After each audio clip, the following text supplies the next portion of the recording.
Moi. All right, good morning or good afternoon, everybody. Welcome to the content demonstration we're having today with Chef Antonio Bachour. Give us maybe 2 more minutes. We have many people that are still getting connected. So 2-3 minutes and we're ready to start. Thank you for your patience. See you.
All right, so we're going to start. So good morning, good afternoon, or good evening, depending on where you're in the world. Welcome to our content demonstration that we're having today. Thanks for joining. We're live here at the French Pastry School in Chicago. And we're very honored to have Chef Antonio Bachour with us today for those two recipes we're gonna show you. So we hope you here as well. We're gonna try to see and follow everything live. See how we can make sure you have a good experience today with us. How it works, we're gonna show you a short presentation now, and then I'll give the floor. It will be very quick, so you're here to see Antonio, but we'll tell you a little bit first about Pontier. Here, so the class today, we're here for like more or less 2 hours. We have 2 recipes. I have a quick introduction, show you a quick introduction on Pontier, about purees and everything. We have 2 recipes done, with Chef Antonio Bachour, the red tart and the yuzu calamansi, the gâteau. And then we have some questions. You can ask questions during the event. I will be following this on your questions to ask the questions directly to the chef. And you can ask it after also the recipe. Just a few technical details for the questions. You have at the bottom of your screen discussion, where I see there are a bunch of messages and question and answer. Please write your questions in the questions and answer Q&A or Q&R depending on your language. Please write your questions down here so we can reply properly to that. On Pontier, so Pontier is a French company that was created in 1946. We produce purees, as you know. We also have like coulis, frozen fruits, IQF, zest. Our motto is really to advocate delicious, healthy, and responsible fruit. I'll tell you a bit more about this. I wanted you to have a visibility on the range we have. Maybe you use some of our products already. We have a chilled range that has coulis, purees, different packaging, 1 kg, 2.5 kg also if you have bigger volume. And the shelf life on the products is 15 months, 12 days after opening. On the frozen range, we have the same, the coulis, we have different packaging, bigger ones, 5 and 20 kg. IQF fruits, some zest that we're gonna use today. Shelf life is a bit longer, 30 months and 15 months after opening. On those 2 ranges, you have also 100% fruits. That means fruits only. We're gonna use some of those today, like the calamansi, the yuzu, or the lemon. And the rest of the range is 90% fruit and 10% cane sugar. The difference between the fresh fruits, you may know it because you use some purees certainly already. Of course, you save a lot of time. You have all the food safety, the consistency, the constant quality. This is important. For example, on the mango, you know, it's very difficult to find a regular product on the market and it can change the taste. With the puree, you have this constant quality the whole time.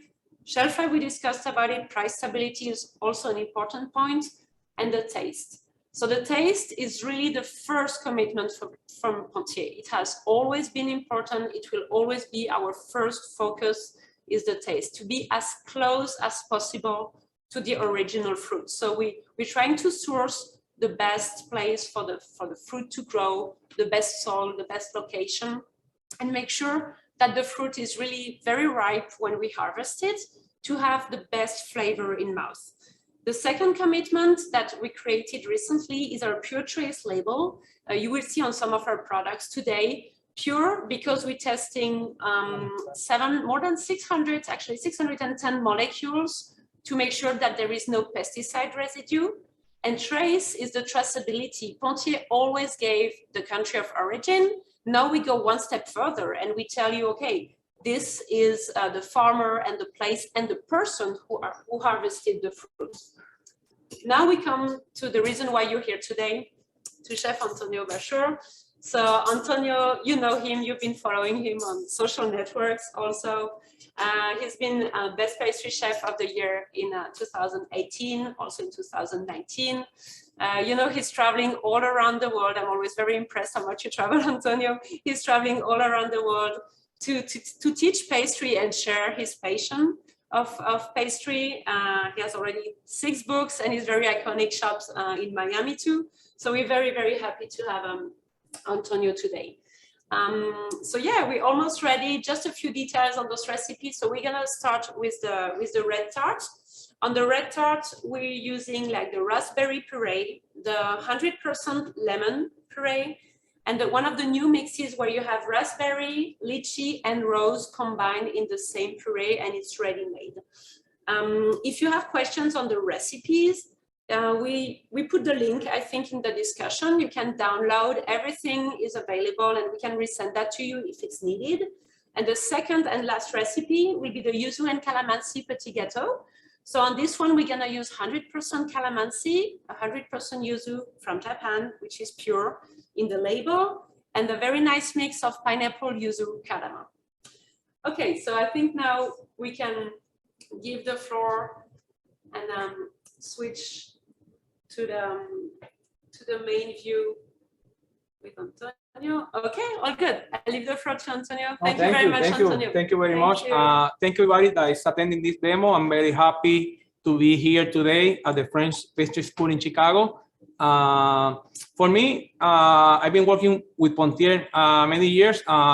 It's the best fruit puree I use in my shop. I always recommend because the consistency of the flavor of the puree is the best. You know, it's also I love the combination they make, like a lychee, raspberry with rose water, cardamom, yuzu, pineapple. They have many combinations that you can play with the dessert, and you never get bored about the purees.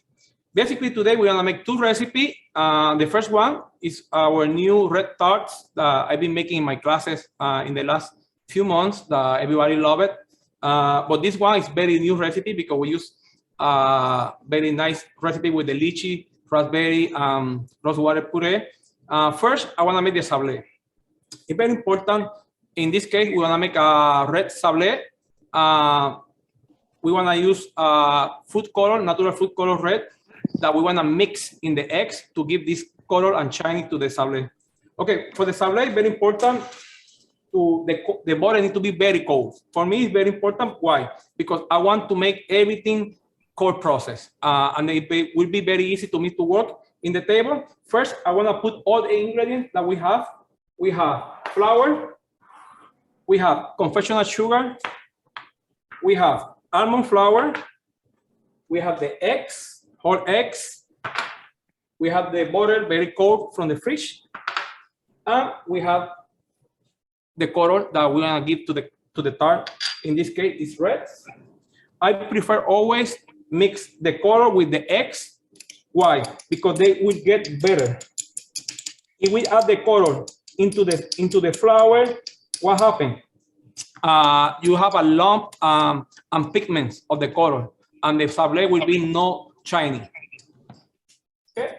First, I wanna put in the bowl, in the kitchen mixer with the palette attachment, all the ingredients except the eggs, the flour, almond flour, confectionery sugar, and cold butter.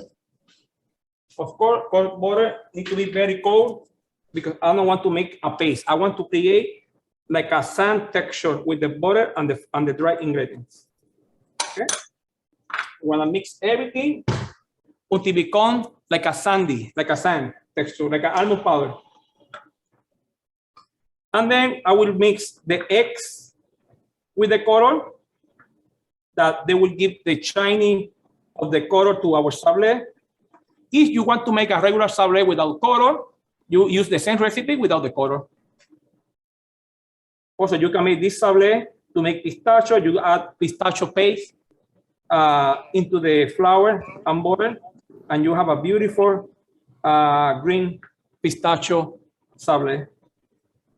Okay, you see, we mix the color with the eggs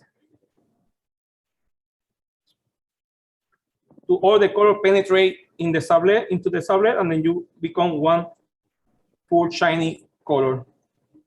Okay. Okay, now we want to mix everything with the butter until we have the consistency like an almond powder or like a sand. And then we add the eggs. I like this process instead of creaming the butter soft with the sugar because this way I keep my sablé very stable to work. It's not too soft. I don't like the sablé become soft. when the sablé becomes soft, you need to work better, more. You need to put in the fridge many times. And you will see now the texture of this sablé when they come out will be perfect. You can work right away. You can roll it up. You can put in the fridge a few minutes, and you can make your own tart very fast. Okay, we wanna high the speed of the mixer until I see the sablé become like a sandy. After that, we wanna make a frangipan. I will show you a very nice trick to make a beautiful frangipan or almond cream. And then we wanna make a lychee, raspberry, rosewater creme. And then we make a raspberry panacota and compote, raspberry compote with the, and then we decorate the tart. It's beautiful recipe. It's very tasty. It's very fresh. Now for summertime, in my show, it's coming to have in my shop soon. Will become the best seller because people always like fruit. They like fruity. They like fresh. And then I think this tart will be amazing. Okay, we're mixing now. Let's see.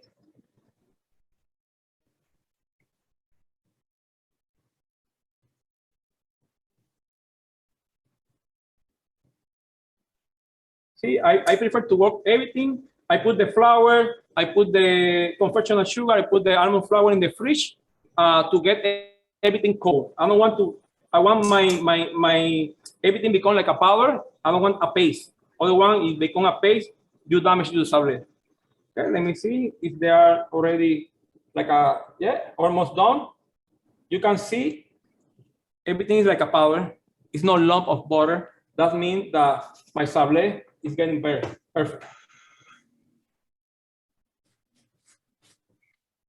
Okay. Now we add the color with the eggs.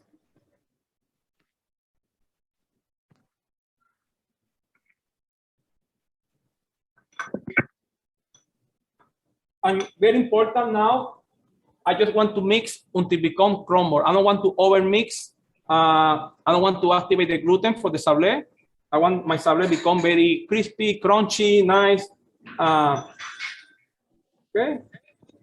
We mix now until my sablé become like a crumble, like a nice piece of crumble. I want this.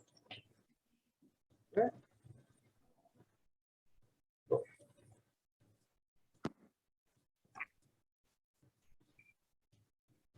Okay.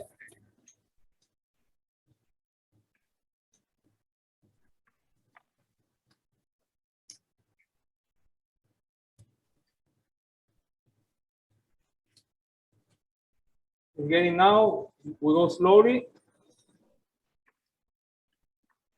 And then I want to roll it up between two guitar sheets.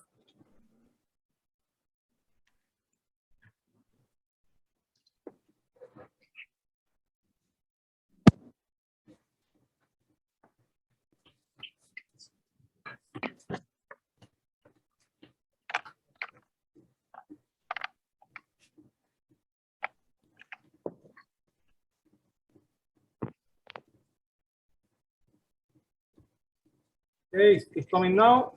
Now they incorporate the eggs with the butter, with the flour. Now start making like a crumble.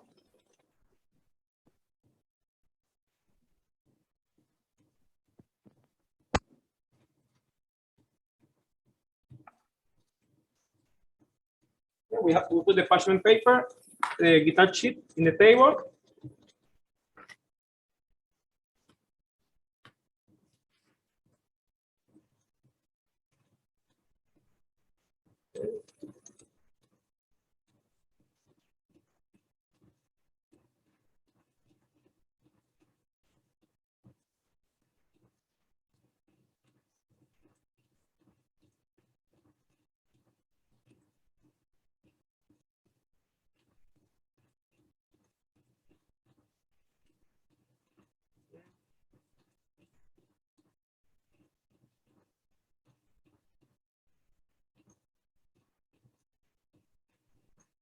Take like a 5 minutes to mix everything.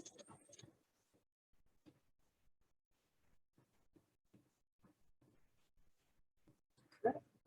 See.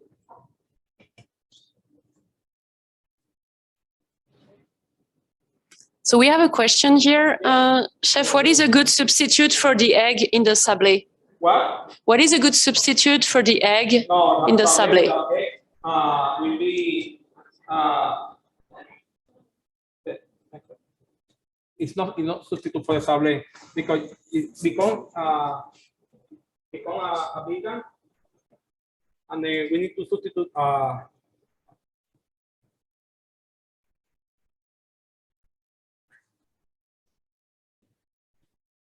the thing.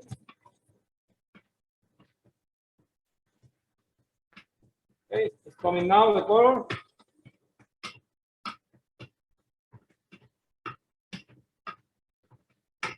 Getting the color nice. Now it becomes crumble.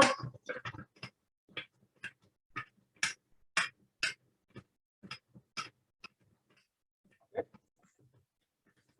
I take it out like this, like a crumble, and then I work with the hand to make nice.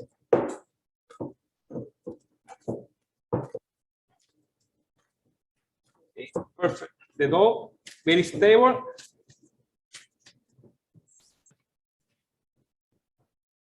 Okay, I work by hand. You see, as you see, the dough is very stable. It's not wet. It's not soft. I just mix by hand, and then I have the nice red sablé. Also, you can use a big powder with the egg white, with the eggs, if you want nice natural color. Also with the big powder. Perfect sablé. Okay, that's what I'm talking. When the sablé is perfect, you don't need to add any flour to make the sablé better. Okay, we want to roll it up to 2 millimeters. Even you can roll it up with a rolling pin, they don't stick because it's a very nice recipe.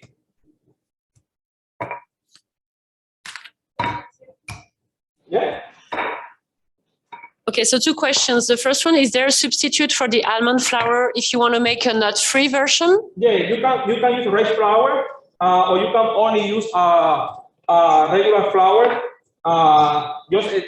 We use almond flour because they give the flavor to the sablé. Otherwise, will be like a regular dough. It's no taste. The almond flour, they give this nutty flavor to the sablé, and it's much better. Otherwise, we become a regular sablé or tart with no flavor. That's why we use almond flour. But we make a nut-free, and you can use put some cornstarch, the flour, and you can make a nut-free sablé. Okay. And how long you mix after adding the eggs? More or less? How long you mix after adding the eggs? It becomes crumble. When it crumbles, I just take it out. I mix by hand because I don't want to activate the gluten. I want my sablé to become nice and crunchy after we bake. That will last more time in the fridge, in the display after you fill it up and you decorate. Okay, very important now. This sablé, we roll it up to 2 millimeters. We keep in the fridge at least 1 hour before we cut it, and we make our tart. Or you can roll it up, you can stretch, you can put in the freezer for 1 month. In my shop, I make like 50 sablé at the same time, sheets. I store it in the freezer.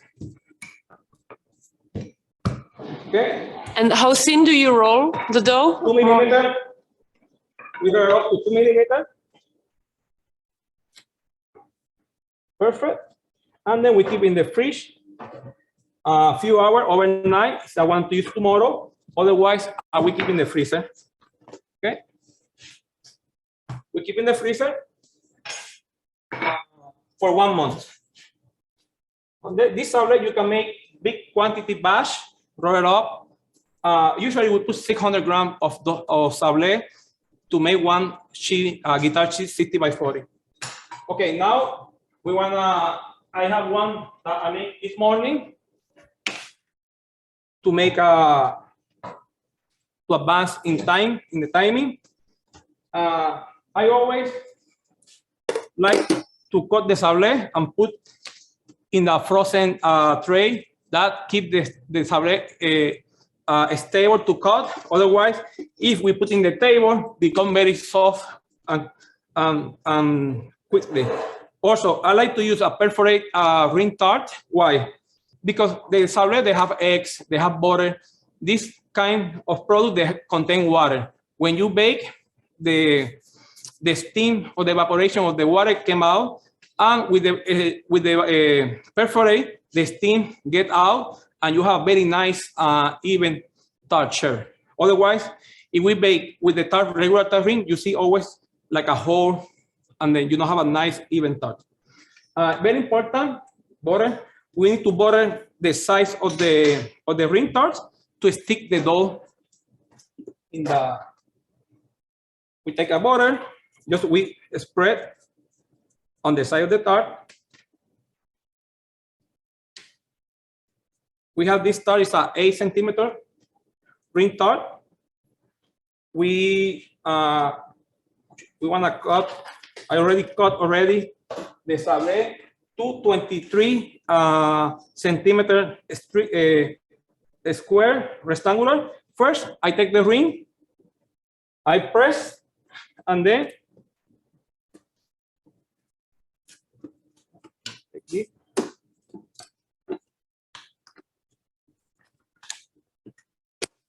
I press, and then we take the bottom first.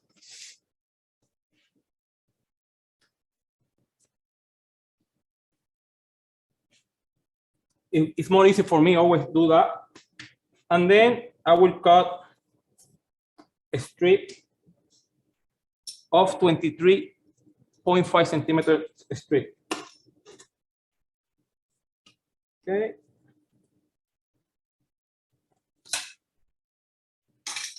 We take the strip, you see? Very easy to work the sablé. We spread on the side. We press down. I want the bottom and the strip stick together. You see how nice it's stable with the frozen tray on the bottom? It's a very good trick to keep the sablé stable to work. Okay. We always press on the sides. Beautiful color. Always press down to stick the bottom and the sides. Okay, push down. Okay. Listen, very important. When we make a tart, it's very important to bake in a perforate chip pan, you see, and perforate silicone mat or seal pan or photo seal. Why? Because also, like I told you, the evaporation of the water go from the side and the bottom, and if they don't have space to go, they make a bump of the tart. And then you need to pinch the tart to release the evaporation. Because we use now perforate trays and perforate mat, you don't need to do that. Also, you don't need to bend the tart. It's already nice sablé. We trim on the side. And we want to bake 165 Celsius, 325 Fahrenheit, about 15 minutes. Samira, my pastry chef, will put in the oven, and we will see later how beautiful become the tart. Okay, we trim all the sides, nice and clean, to make it nice and even. You see? We don't pinch the tart, we keep it like that. We don't freeze back or freeze, put in the fridge before we bake. We can bake right away. It's a very nice stable tart. And we want to put now in the oven 15 minutes at 162 Celsius, 325 Fahrenheit. Now we want to work with the frangipane. For the frangipane, it's very important. The butter needs to be at room temperature, soft butter. Why? For my frangipane, For my frangipan, I use almond paste instead of almond flour. Why? Almond paste give more flavor, nutty flavor to the frangipan. Almond flour is lack of flavor. You don't taste. It's good taste, but it's not taste strong taste like almond. For my frangipan, we use almond paste. I want to bring the ingredient.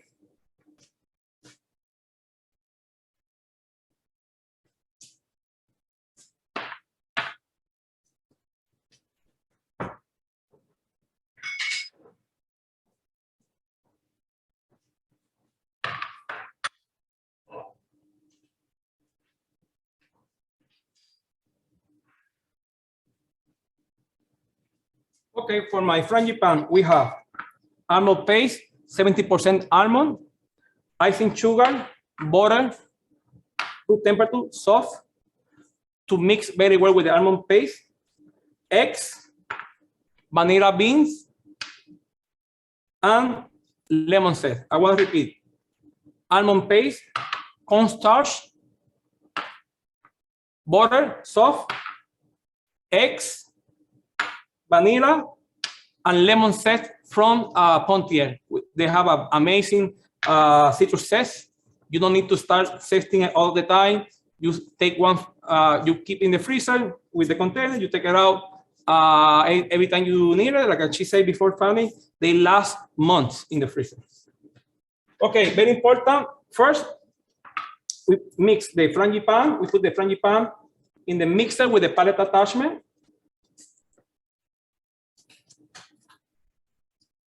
With the butter. Very important, the butter needs to be soft. If the butter is not soft, what happens? The almond paste become lumpy. I don't want that. First, I want to mix the almond paste with the butter, and then I put the cornstarch, and then the vanilla with the lemon zest.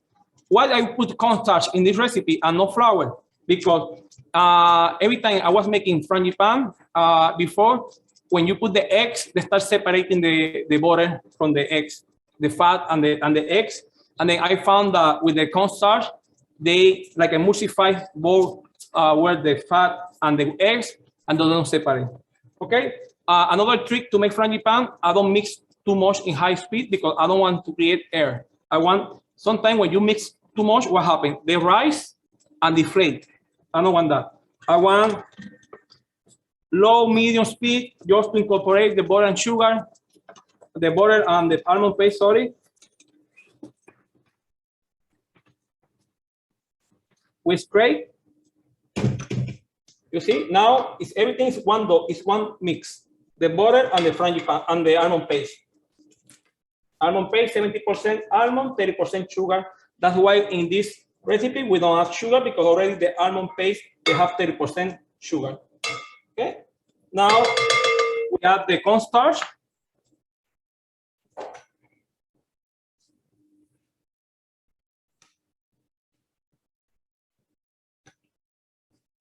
Add the cornstarch. We add the vanilla. We add the lemon zest from Pontier. I love this zest, very aromatic. And then we want to mix slow speed first.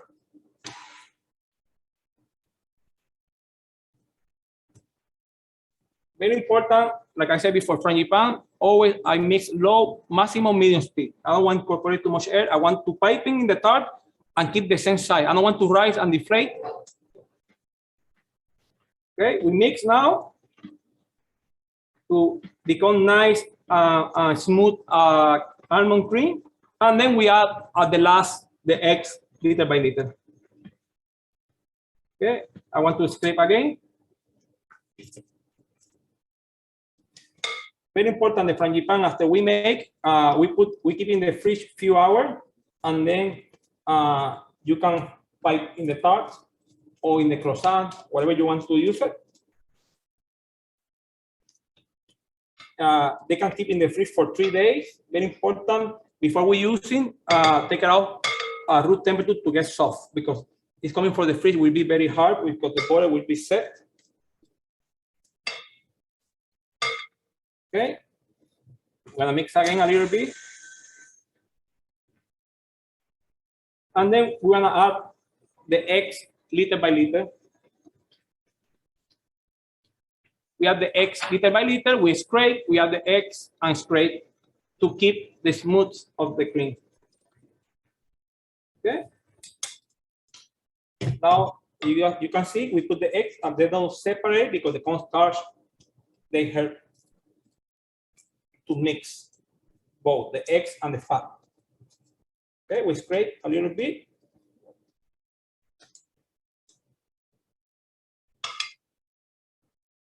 Look beautiful, frangipane.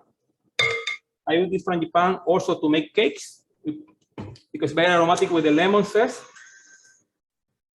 Okay, we put a little bit more eggs.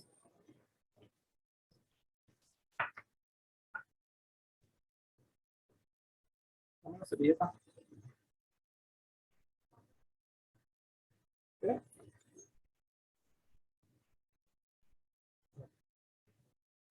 Okay, again, you see it's become very nice and smooth.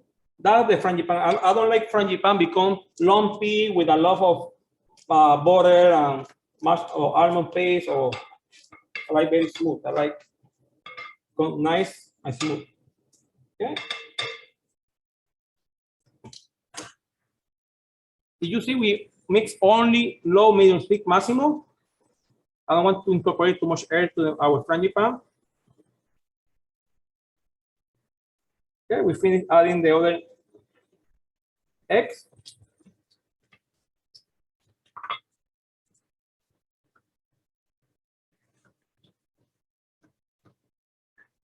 We scrape again.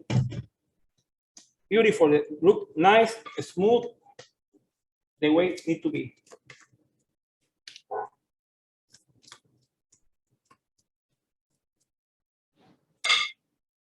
Chef, what's the purpose of cornstarch in the frangipane? Like I said before, they help to emulsify the eggs with the fat, with the butter, to avoid they separate, because always when you put the eggs, it starts separating with the fat.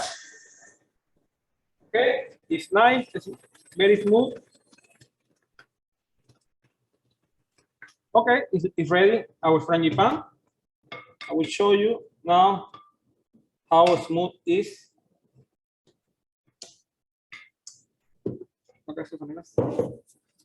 You see, I'm very happy with this frangipane. Look at that, how nice and smooth. Very nice smooth. It's not lumpy of butter of nothing. It's very smooth cream.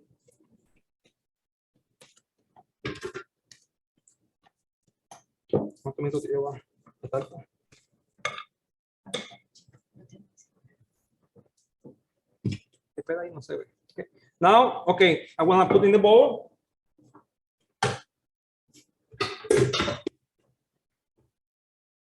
Keep in the fridge at least 2 hours before we use it to set and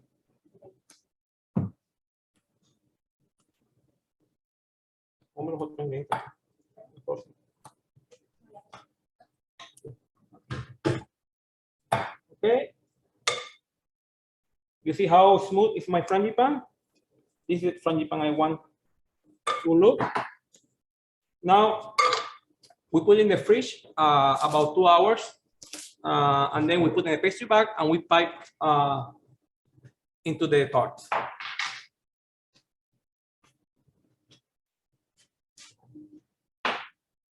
Okay. Our next recipe, I want to make the recipe, everything, all the recipe first, and then we assemble it. Is our lychee, raspberry, and rose water creme. For this recipe, we have puree, lychee, raspberry, rose water puree. We have white chocolate, Barjona raspberry inspiration chocolate. It's already melted, semi-melted. Cream, cold cream, gelatin, already is soaked in ice water, and glucose. It's very nice recipe. First, I want to add the puree in the pot. I love this puree of lychee, raspberry, and rose water. Become one of my favorite puree. You can play with so many flavors with that. You put the puree with the glucose.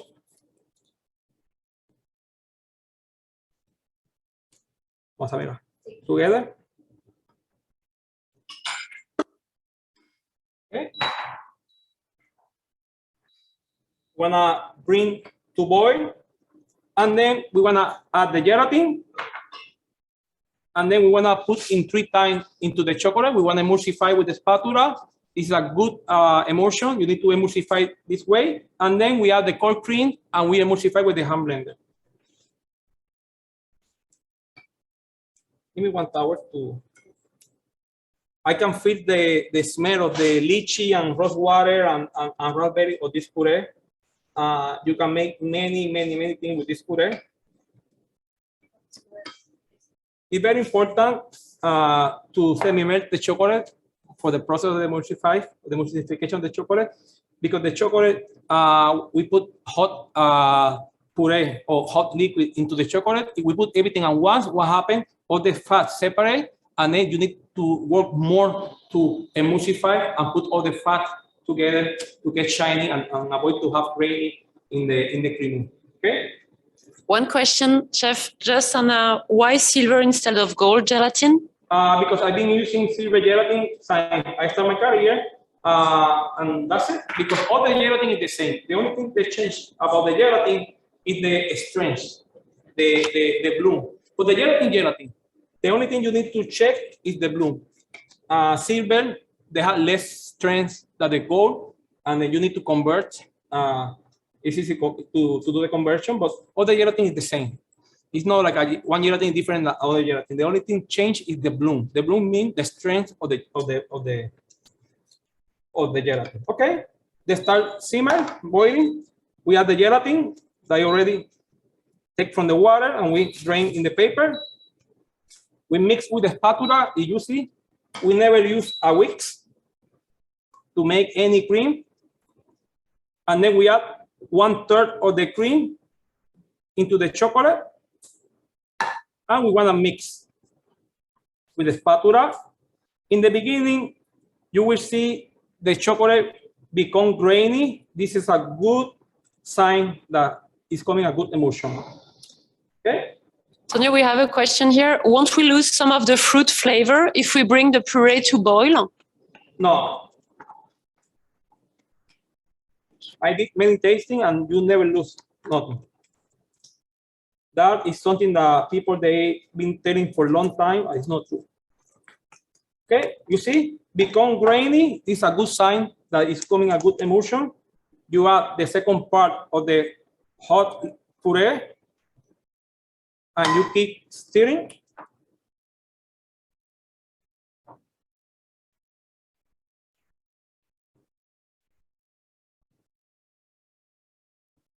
You see, it becomes now shiny.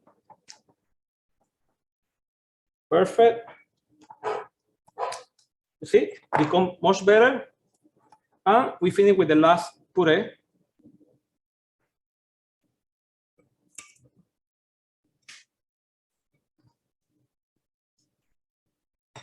Okay, we mix again with the spatula.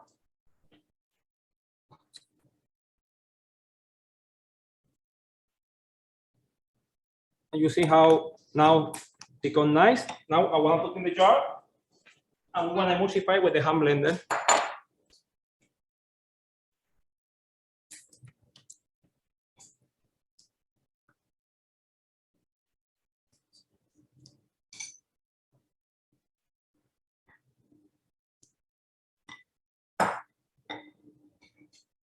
Okay. Okay, we want to emulsify first.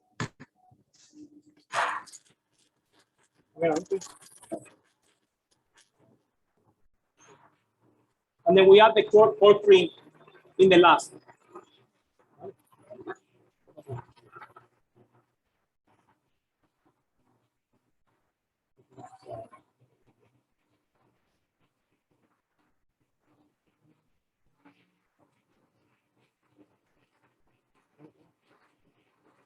Question here. Can we use agar-agar, chef, instead of gelatin? No, become very hard.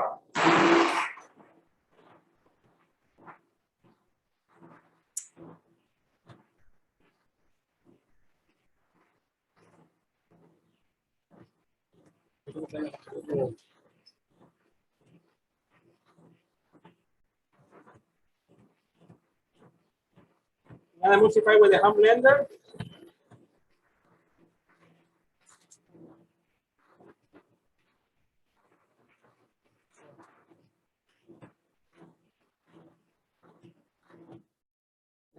One more question. Is it necessary to really heat the puree, or can you use melted gelatin with cold puree? You can just melt the gelatin with the hot puree. Yes, you can put it in the microwave. But the thing, the glucose, they need to incorporate inside of the puree. Otherwise, you know, the glucose. What means the glucose in the puree or the dessert? They make creamy. That's why they need to incorporate inside to achieve this texture of creamy. Inverse sugar, they keep the dessert moist and they don't allow the humidity from the fridge come inside. Okay, inside. Okay, we want to put a parchment. This is our cream. We put a plastic film on top, and we keep outside right now to wait to assemble the tart. Okay, we finish with the spatula, and we have the already. I can smell the flavor, the smell of the lychee and rose water. Okay.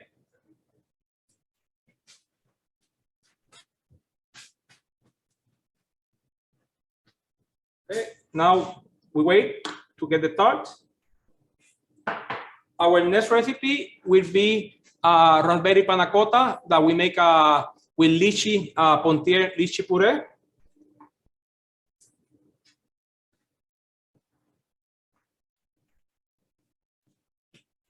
We have cream. We have Greek yogurt.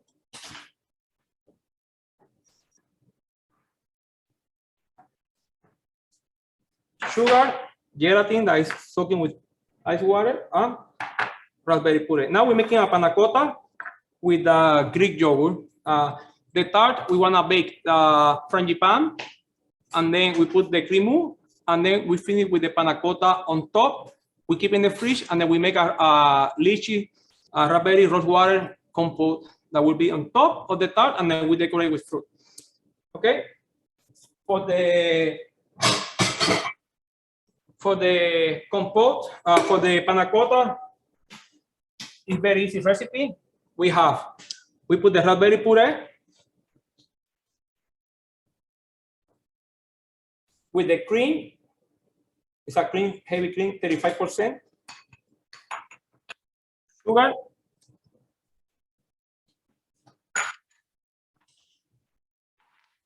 And cream together. Okay, the tart is ready from the oven. Put it here. Put it here. It's hot. You see the tart?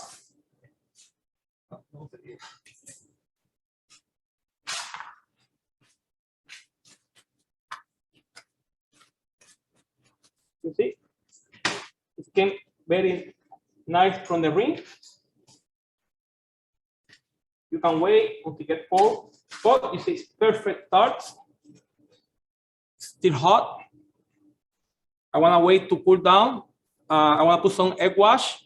I'll put the frangipane and we put in the oven. Okay? But you see how beautiful the tart? Very flat. Inside also flat. On the sides, it's smooth. They don't have hole. It's perfect. I want to put in another tray to cool down. And then we'll put egg wash. Now, the tart, when it came from the oven, two things you can do.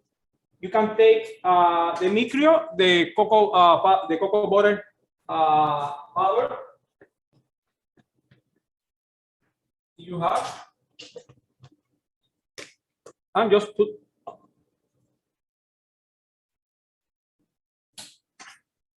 and then they will melt completely because it's hot. Or you can melt cocoa butter and you with the brush spread around the tart. You see, they will melt completely. They will penetrate to the tart, and this avoid the humidity of the creme, the cake, everything go inside the tart and become the tart lasts more crunchy in the fridge for a few days. Okay. And now we're making the panna cotta. Making the panna cotta. For the panna cotta, we have the raspberry puree, the sugar, and the cream together. In this one, I cannot put the Greek yogurt in the puree and the cream and the sugar to heat because otherwise they will separate too much water and fat together in the yogurt. That if we heat in the fridge, they will separate the water from the fat. That's why we keep for the Greek yogurt for the last. Okay, we just warm it up the puree just to 40-50 degrees just to melt the gelatin. We don't need to bring to boil because it's already I don't want, it's a panna cotta. You don't need, it's not chocolate here in this recipe. Okay, just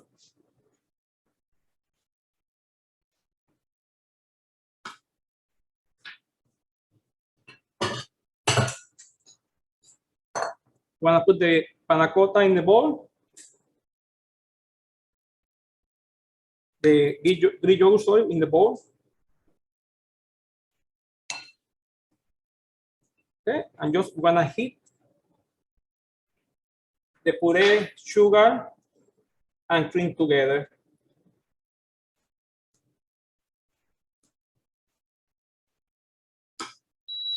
Just to melt the gelatin about 40 to 50 degrees, no more.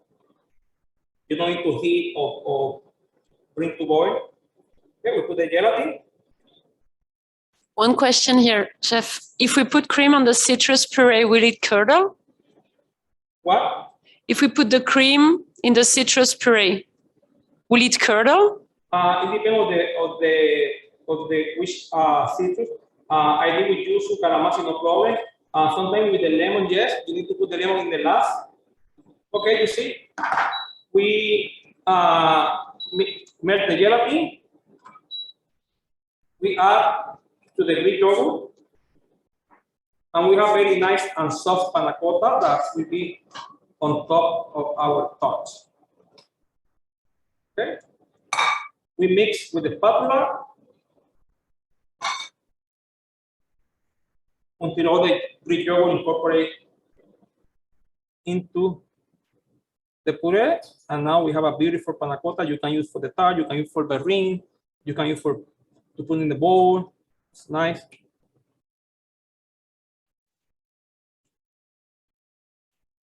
Okay, we mix with the spatula.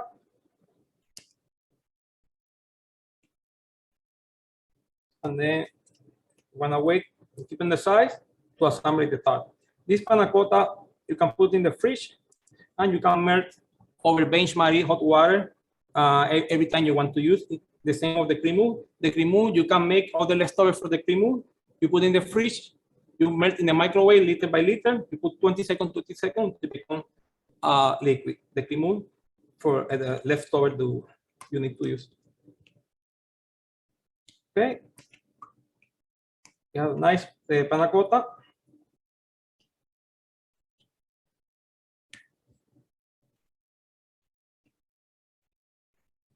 Okay, we keep on the side. We can strain, give me a strainer. Give me a bowl. And we have beautiful color. Okay, we strain panna cotta.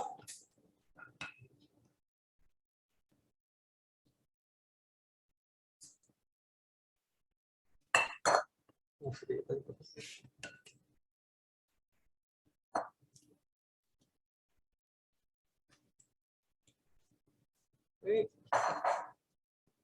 Any lump of yogurt will release.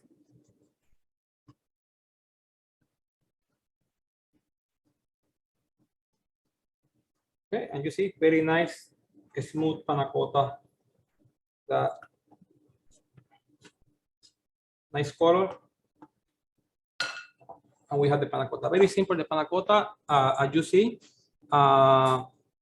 Raspberry puree, sugar, cream, gelatin, and yogurt. Yogurt, they give the texture, also the acidity for this dessert.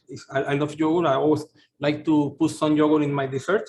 We keep on the side. Now we're working with the tart first. Any question, Fanny, so far?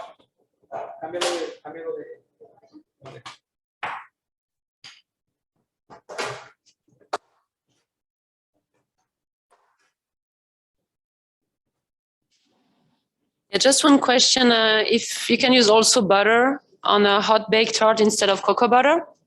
Butter, no. Need to be cocoa butter. Okay, now we're gonna egg wash our tart.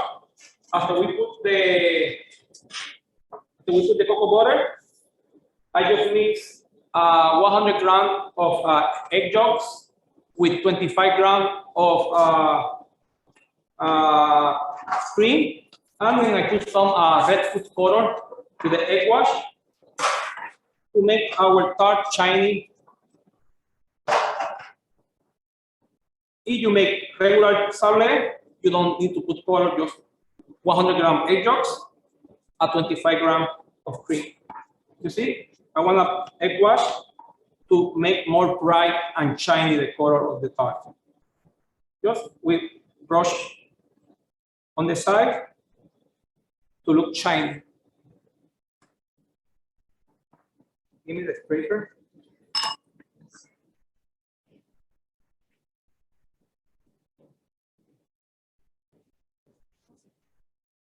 Okay, I need to fix this scrape with the scraper.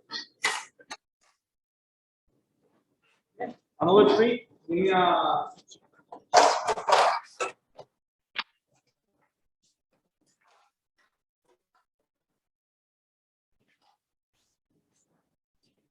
want to scrape to fix any. I forget. Always we clean, we scrape the sides to make perfect. On the top to make nice and even. Okay. Now here my texture will make it. Okay, we egg wash the side. You see how smooth the tart is on the side and the bottom. We don't pinch the tart, we don't bleed the tart. It's perfect sablé. Okay. Egg wash. And then we want to put the frangipane, pipe the frangipane.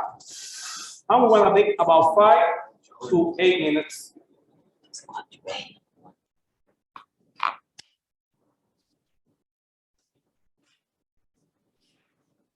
Okay. Give me the frangipane. Okay. We brush with egg wash.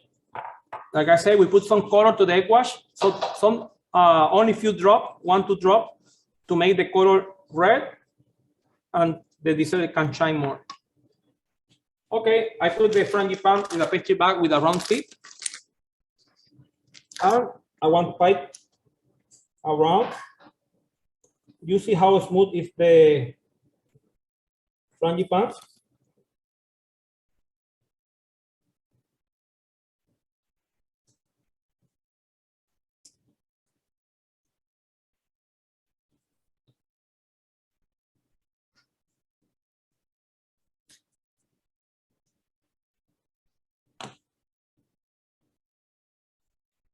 Okay, this frangipane go to the oven, 162, 165 degrees Celsius, 325 to 330, about 5 to 8 minutes, depending on the oven. And then after bake, we wanna put on top the creme, and on top of the creme, the panna cotta.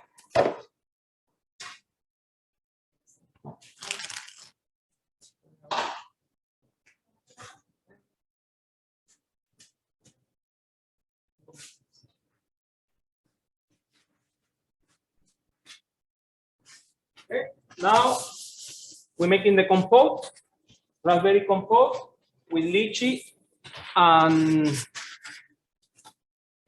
rose water and raspberry.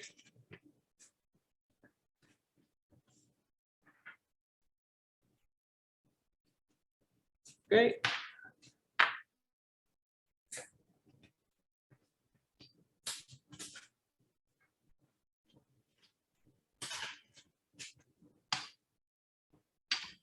For the compote, we have lychee, raspberry, and rose water puree, fresh raspberry, lemon juice, lemon puree from Pontier, pectin NH, sugar, and invert sugar. For this compote, I want to explain something. We use a pectin to jellyfy our jelly. In this case, we use a pectin NH. It's a pectin that they modify with calcium, that you don't need to put so many sugar. You see the quantity of sugar we put is only the sugar to mix with the pectin.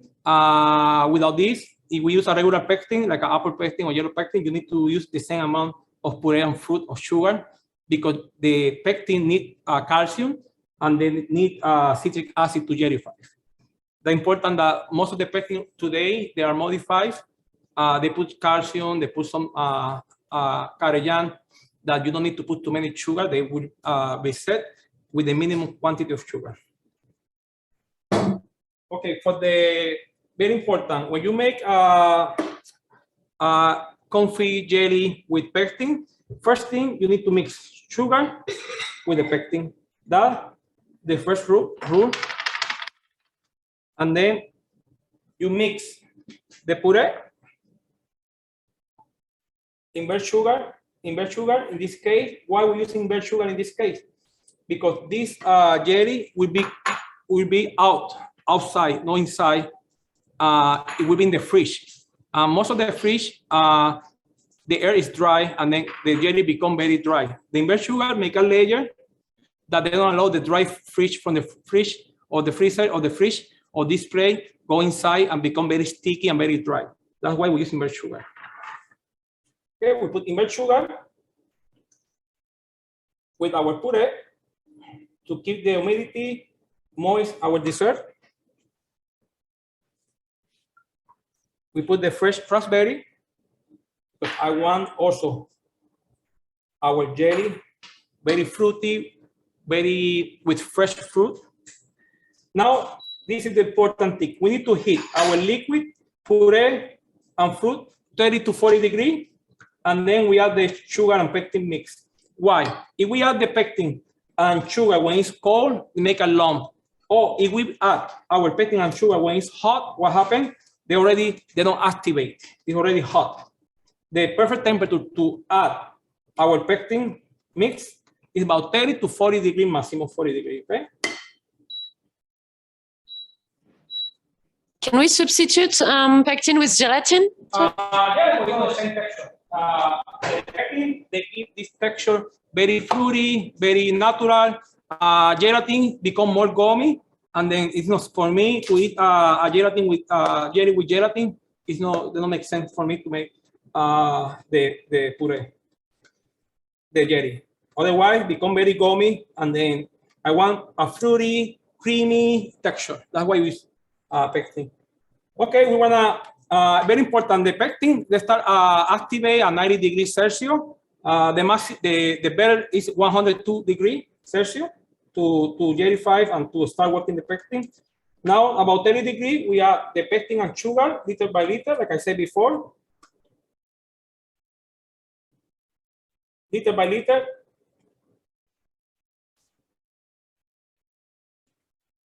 And we want to bring to boil. After we bring to boil, we add the lemon puree that always need pectin, calcium, and acidity to gellify. That is the rule of using pectin. Okay. And then we want to put this jelly compote in this mold planet from Pavoni, and we keep it in the freezer for 1 month. You don't need to make this every day. Just take it out when you need it from the freezer and you put on the tart, or you can put this compote in any petit gâteau for insert. Okay. Now, after we add the gelatin, the pectin and sugar mix, we want to bring to boil for 1 minute, 30 seconds to 1 minute to be sure that it's more than 90 degrees Celsius. And then we finish with the citric acid. In this case, we use a lemon puree from Pavoni.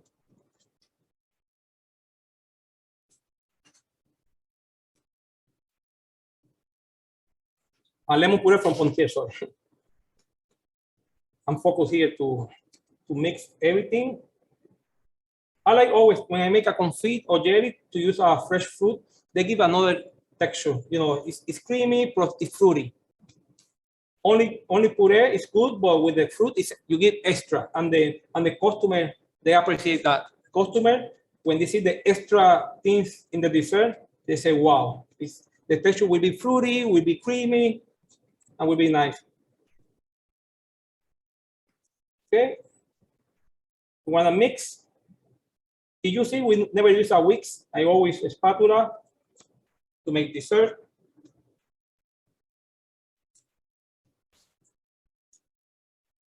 Perfect. Okay. Want to bring to boil. When it start boiling, it's already set. It start boiling already. We keep like a 30 to 1 minute, like I said before, to be sure the temperature is 100 degrees. And always we finish with the lemon juice, or lemon puree in this case, from Pontier, or citric acid. See? Okay. We have the lemon puree. I can smell the rose water, the lychee. Amazing, amazing, amazing, amazing. Okay, we wanna pour over this mold. It's about 20 gram mold. Beautiful mold that we will put on top of the tart. Okay. Okay, the frangipane is done in the oven. You see, perfect. The same way we pie is the same way they rise. They don't rise and then deflate. That is a good frangipane. You see, it's perfect.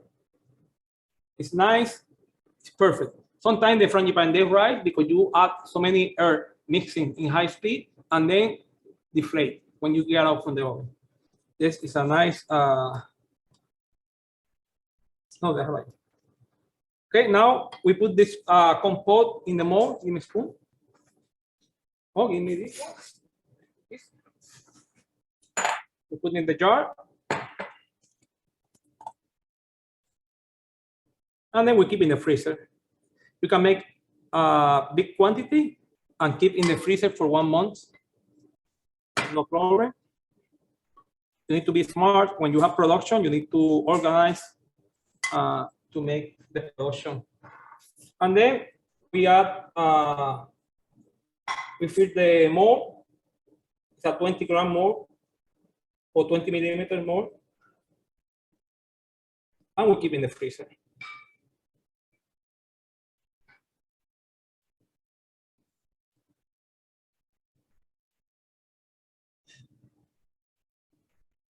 As I said before, I love with the fruit because they give an extra texture to the jelly.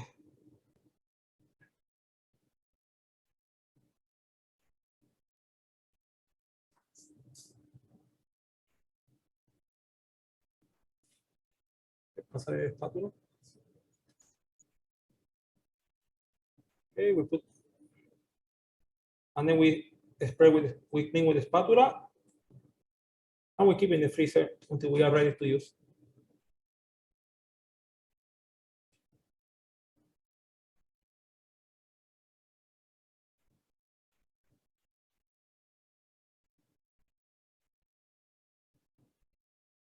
The good thing about Pontier, like I said before, they have many range of puree with different combination of fruit, and then they make the dessert amazing.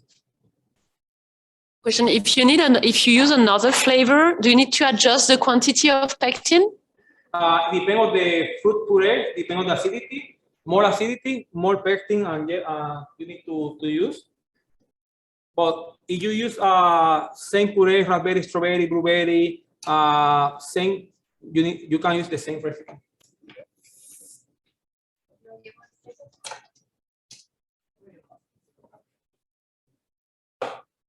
Okay, we finish with the compote.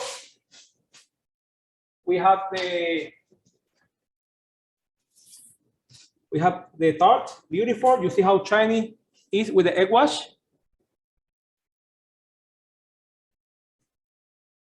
Beautiful. Now I will put the creme on top of the frangipan. We put in the fridge about 20 to 30 seconds, and then on top we put the panna cotta.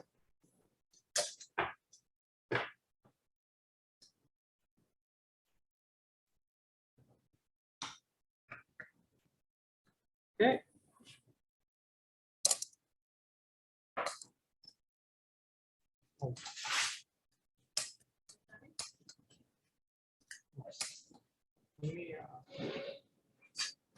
Chef, do you cover the compote before freezing? No, you don't get it. You can cover.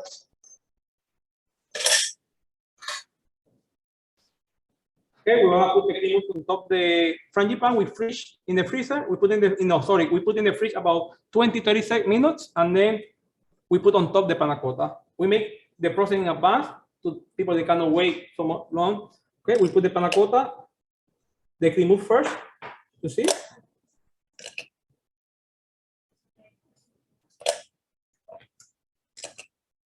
Put the cream on top of the frangipan. I can smell the frangipan, the almond from the paste. See? Okay, now go to the fridge about 20 minutes, and then on top I put the panna cotta.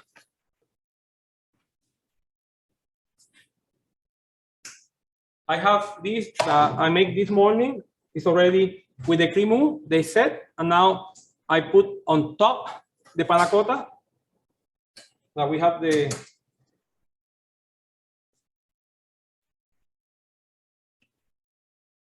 okay. We have here the tart. You see how shiny, beautiful. We have the frangipan. We have the cream, and now on top we put the panna cotta.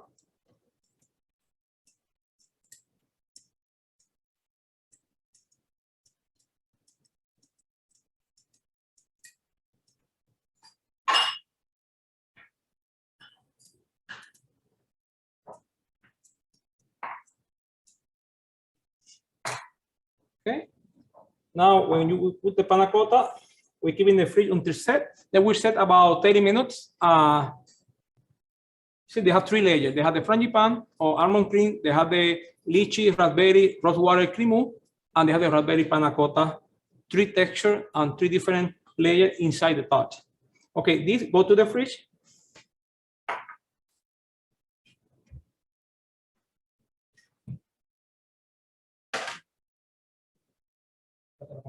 And now we have the panna cotta set that we made this morning to accelerate the process. We have 4 tarts with the panna cotta on the top. Now we remove the compote from the freezer and we decorate with fresh fruit.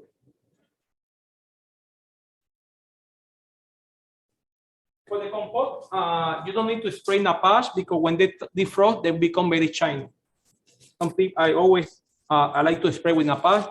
But in this case, this compote, after they defrost, become very shiny.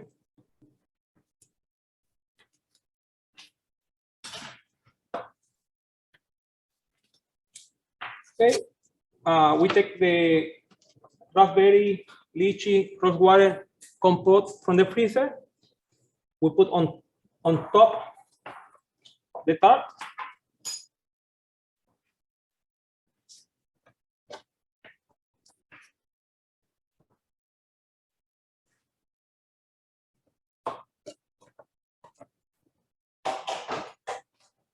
I will decorate now with fresh berries, and then after 20 minutes, you will see they will be defrost and become very shiny. Okay, we have some fruit, raspberry, strawberry, blueberry, and some nuts. that we toast with nappage. We want to decorate always with some fruit, blueberry. I like the blueberry. They give volume to the tart.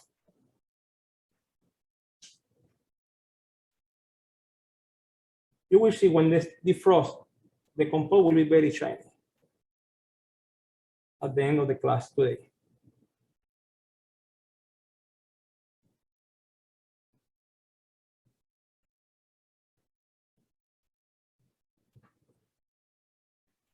Okay, we add some one blackberry.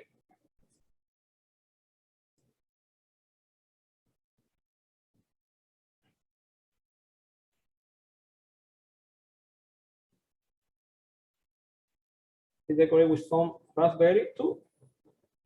Raspberry always make the dessert beautiful. It's one of my favorite fruit to decorate.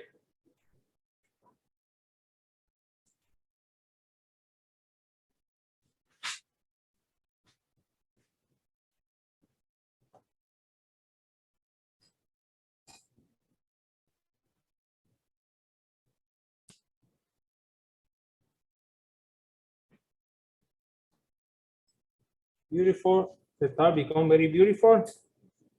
Now for summer, it's a great great dessert for summer.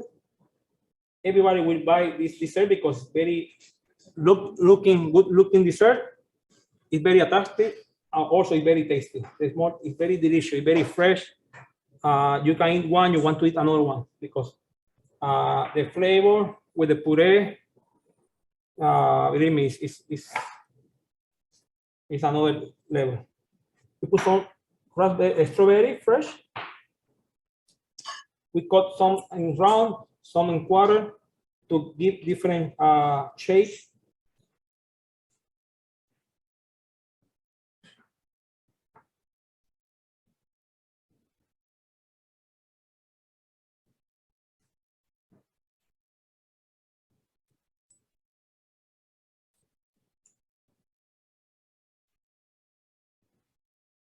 Okay.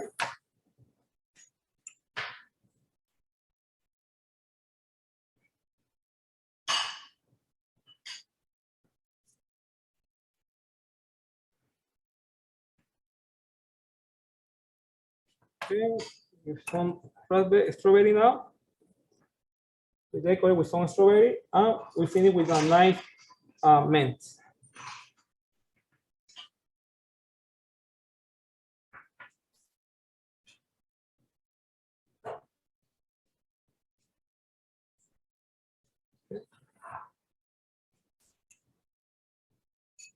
Strawberry.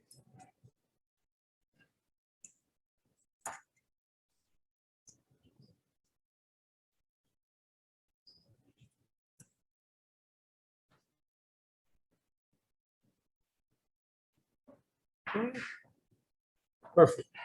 Beautiful. Let me see. There is something more. Perfect. Now we decorate with some mint.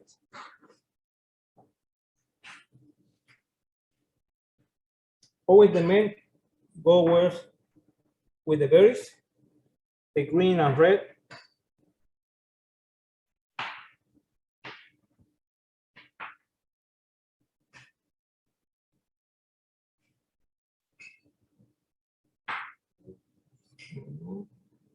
Beautiful.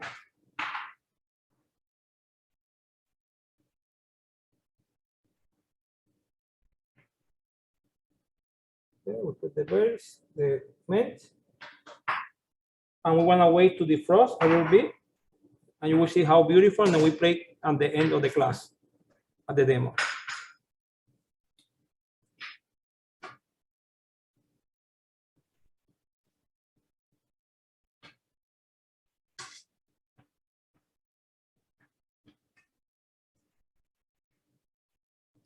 Like I said, very easy to make. You see, we make all the recipes step by step. It's no magic.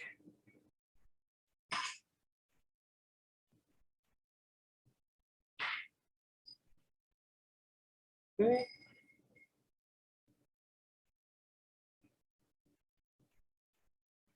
Okay, you see?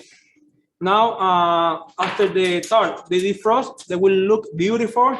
Now, the compote need like a 20-25 minutes to defrost. But you see it with the fruit, with the greens, look amazing.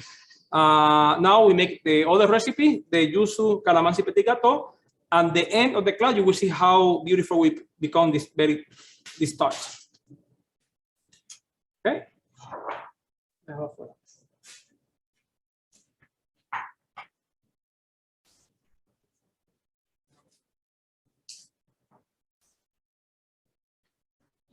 Just a quick question, Chef, before we go to the next recipe. Can you freeze this dessert again after assembly? No, the sablé cannot freeze sablé fruit. No. When you assemble, this dessert go to the display. Also, everything they have sablé, I will only use for 1 day. You know, it's not worth to have 2 days. The fruit get damaged, the sablé. But this sablé, the way we made it, with the cocoa butter, with the egg wash, they last 2-3 days in the fridge, crunchy and nice and crispy. But I prefer dessert very fresh every day. You know, you can make the cream mousse, you can keep the Pancota in the fridge for 3 days, 4 days.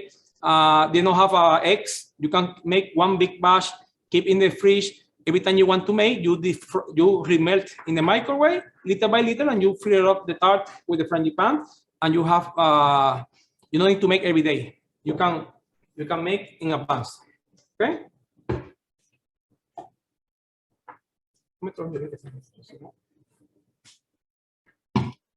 Okay, now we're working with the yuzu calamansi petit gâteau.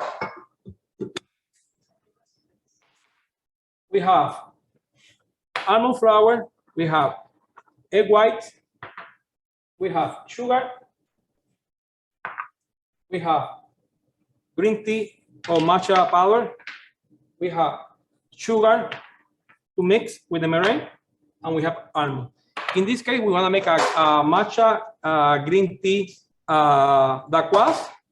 We make a French meringue with the sugar and egg white, and then we mix the almond flour, the regular sugar, the matcha, and the flour together. In this case, I use 2 granulated sugar instead of using confectional sugar. Why?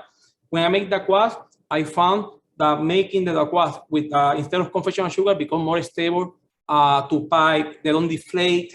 And for me, sometimes when we overmix the confectional sugar, they melt inside the egg whites and become they deflate. That's why I like to mix to use granular sugar. One for the meringue, we make a French meringue, and 1 granular sugar we mix with the dry ingredients. Okay, it's very important for me to mix all the dry ingredients first. Flour, the sugar, almond flour, and the matcha. Why? Because I want to incorporate everything very well to become very green, like the color of the matcha. If we add everything separate, what happens? You have part of the cake or the dacquoise green, part white, for the color of the almond flour. I want first mix everything to become green, like the green tea. You see, 1 color, 1 powder. Now, when I mix with the meringue, everything is 1 color. That is very important. Instead of mixing dry, we already sift all the dry ingredient before we mix in the bowl. Now we're making the French meringue. We add the egg white. Wanna whip the egg white to medium peak, and we add the sugar little by little.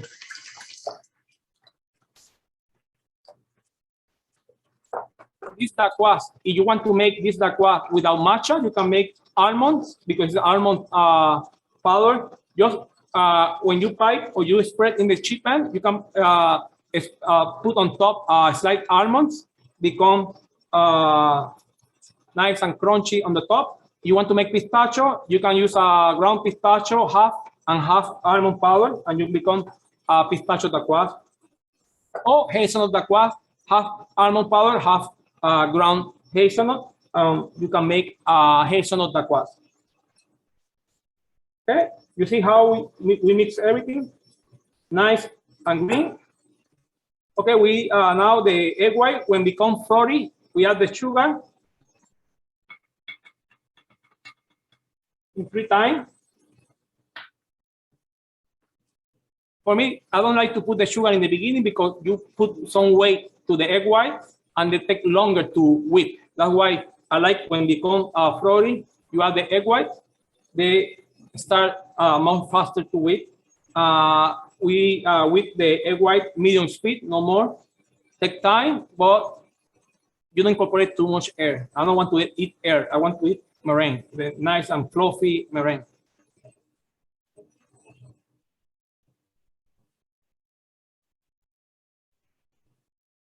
Okay, we're waiting for, we add a little more sugar. Second part. And when the meringue is already softy, we finish with the last part of the sugar.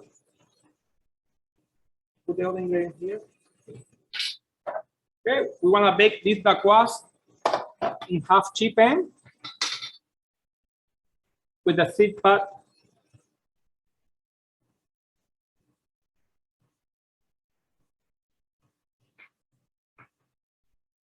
Very important, when we bake dacquoise, we need to bake about 180, 190 degrees Celsius, about 380 Fahrenheit. They need heat to the dacquoise puff to become very nice and fluffy. Otherwise, will be very thin and they will deflate. If they don't have in the beginning a punch of the heat of the oven, you need to have a strong oven. 190 I always preheat the oven 200. When we put the dacquoise, we open the door. Also already we switch to 180 to 190. Okay, it's already the meringue is softy. We finish with the last sugar. And we're gonna whip to medium peak.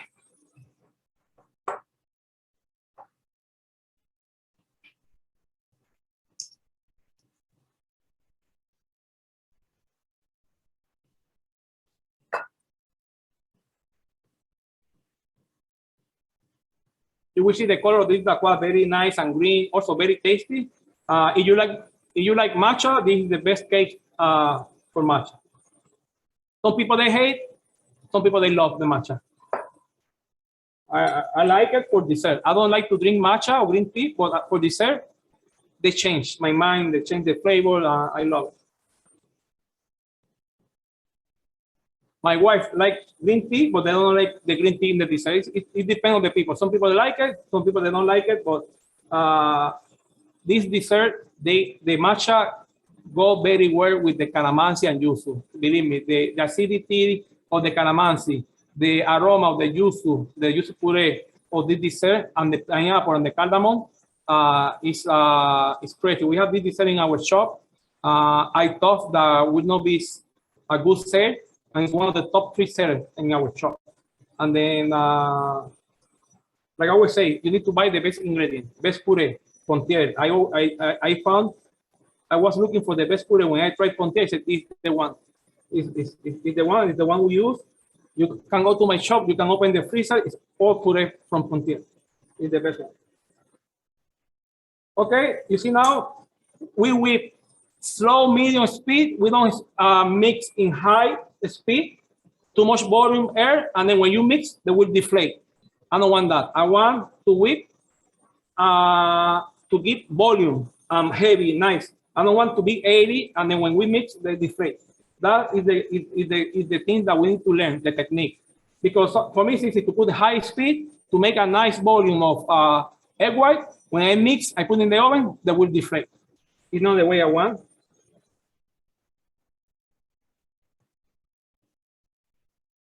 Okay, it's coming good. From 10, we're using the 4 in this kitchen mixer, and it's perfect. You can put on 6, a little bit more. But the thing is, you see, it's very stable. I don't want to rise too much air. I don't want to have air. I want to have meringue. Okay. Perfect. You see? This is the way I want. Like that. Look, beautiful, shiny, stable meringue. I don't want 80 meringue that when.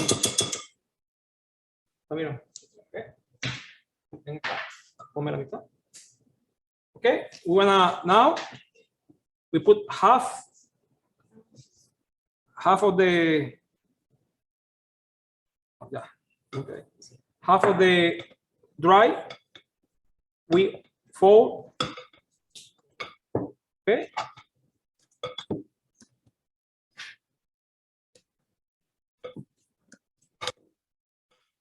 Beautiful texture of the meringue, and will become very nice texture of the kvass. See, very important to fold from the bottom, because sometimes we only fold in the top and we forget the bottom. Okay, put the half. I always, when I make the kvass or meringue, I just put the dry in 2 times, not 3 times. I don't want to over mix.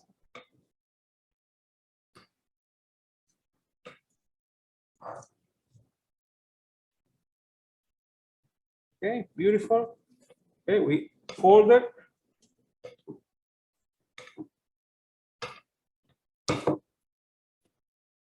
Okay. This kvass is very stable to pipe, to spread, to use in the ring, for snack, for the kvass. Perfect.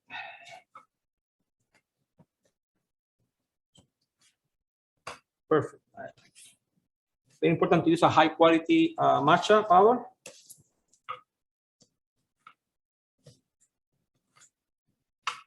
Okay. Okay, ready? Okay. Nice color, green. 1 color.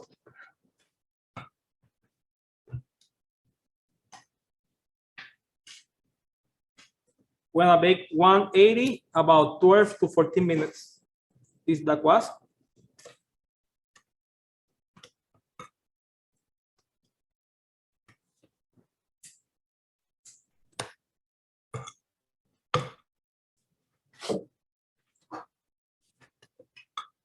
Okay. Perfect. Perfect color. Perfect texture. Okay. When I spread, you see the texture is nice, it's fluffy, it's a little bit dense, it's not soft like I was playing before. Okay. Perfect texture. Also, it's very perfect to pipe with the pastry bag when you want to make a nice round cake pan. Beautiful. It is stable. Okay. Now we want to bake 180, 12 minutes in a conventional oven. Beautiful color, beautiful texture. It looks nice.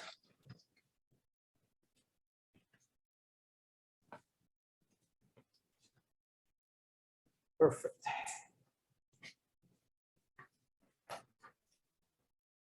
Perfect, perfect.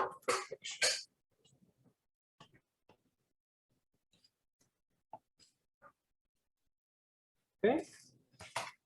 Now we're gonna bake 180 for 12 to 14 minutes.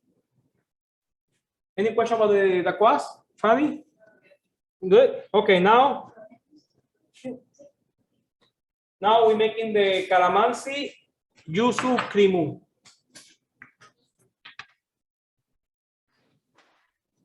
Is the kvass flexible enough to use as a roll cake?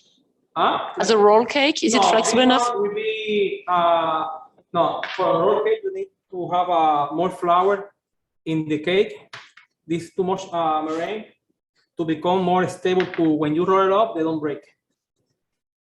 You can make this one, you put a little bit more flour and they become, instead of too much granular sugar, a little bit of confectional sugar, and they become more easy and more delicate to roll. Okay, we're making now Calamansi Yufukimu. For the recipe, we have calamansi puree from Pontier. If you don't know what is calamansi, calamansi is a fruit. It's coming from Vietnam, Malaysia, Philippines. It's like a sweet, sour orange with aromatic. They used to use before for cooking, and now we use for dessert. For me, become one of my favorite puree, calamansi. I've been teaching calamansi in the last 2 years, and people brought out when they tasted the flavor. Also, yuzu, the yuzu puree. Pontier, the yuzu they get it from Japan. They have the best yuzu fruit. We have eggs, we have sugar, we have gelatin, we have cocoa butter, and we have white chocolate. I like to make the creme mousse, this creme mousse with white chocolate, a little bit of cocoa butter to give fat, to give this texture of creamy of the dessert. You know, it's when you put in your mouth, the yuzu, the calamansi, the aromatic of the yuzu, and the sour of the calamansi with the creamy of the white chocolate is in your palate become very creamy. Okay. Here basically we want to make a creme anglaise. A creme anglaise. We put the yuzu. We put the calamansi puree and yuzu puree together. We mix the eggs with the sugar.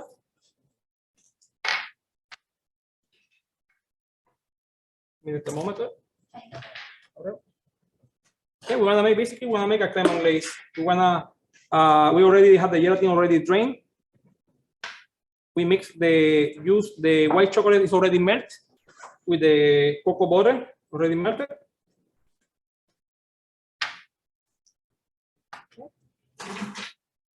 We mix sugar and eggs together. The water mix it.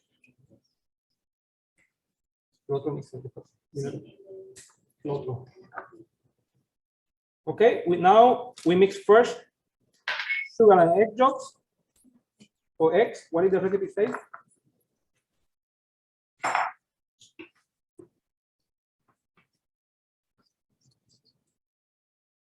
Eggs. We have the eggs and the sugar together.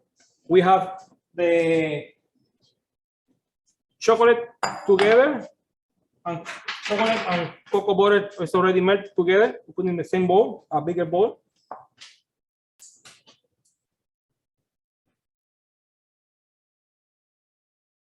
Okay. And now we want to cook the yuzu. We make a creme anglaise, the yuzu with the eggs and sugar. Okay.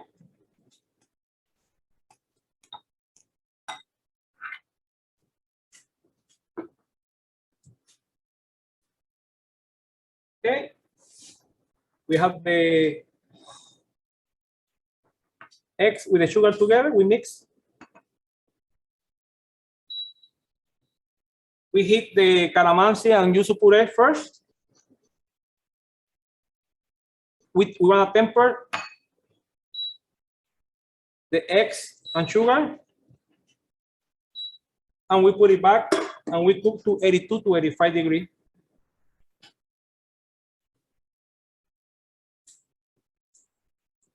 And then we strain over the chocolate and we mix.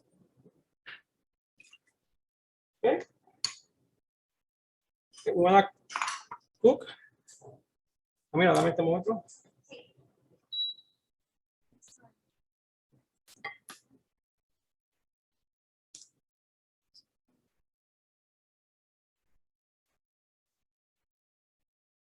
Okay, we want to cook to 82. We're making a creme anglaise basically here with the yuzu puree, calamansi puree, eggs, and sugar. Strainer. Okay, it's very important when you make a creme anglaise, keep stirring with the spatula to avoid the eggs will overcook. Okay, we wanna cook this creme anglaise minimum 82, maximum 85 degrees Celsius. Okay. It's already 82. We add the gelatin.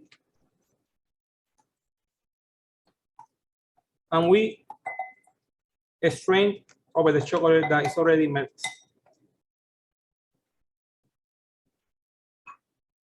I can smell the mix of yuzu and calamansi. It's something that unreal, the flavor of this cream. Okay. We strain over the chocolate, and basically we have a creme. It's a creme in chocolate. Always it's a creme anglaise base, like a white chocolate creme, milk chocolate creme, gianduja creme. We have the creme like a citrus, like a passion fruit, mango, a lemon, like a lemon curd that you do bench marie. There is no chocolate, but most of the chocolate, always creme is a creme anglaise base. The eggs give this texture of creamy with the chocolate. That always chocolate for me is one of my favorite ingredients because everything you make with chocolate is creamy, the texture. Okay, this done. Now we're using the we emulsify with the hand blender.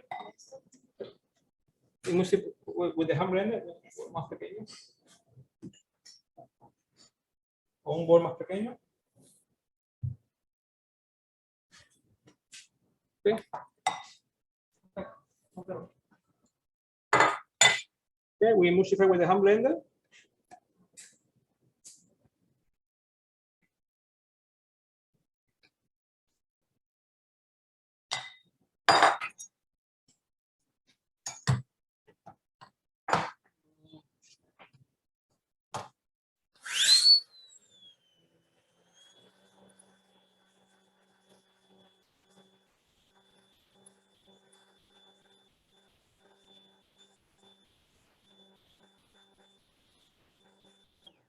Okay, when you emulsify, become very creamy and very thick. Otherwise, it becomes liquid. You see now, when we emulsify with the hand blender, how thick it becomes? Very thick. It's very important. That's why you need to emulsify with the hand blender to make the dessert more creamy and thick. Okay, we want to put this in the small planet mold, and we want to freeze them in the freezer because that will be the interior for our dessert.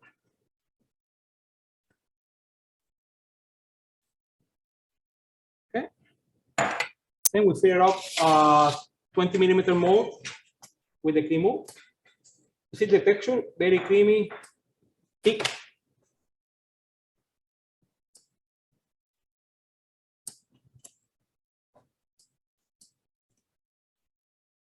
Okay.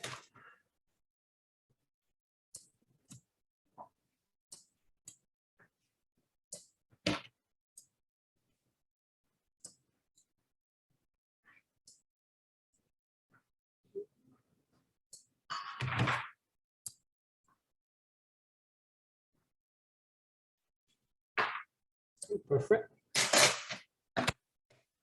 Now we put this in the freezer. They can keep in the freezer for 1 month or so, frozen. You can wrap it if you want.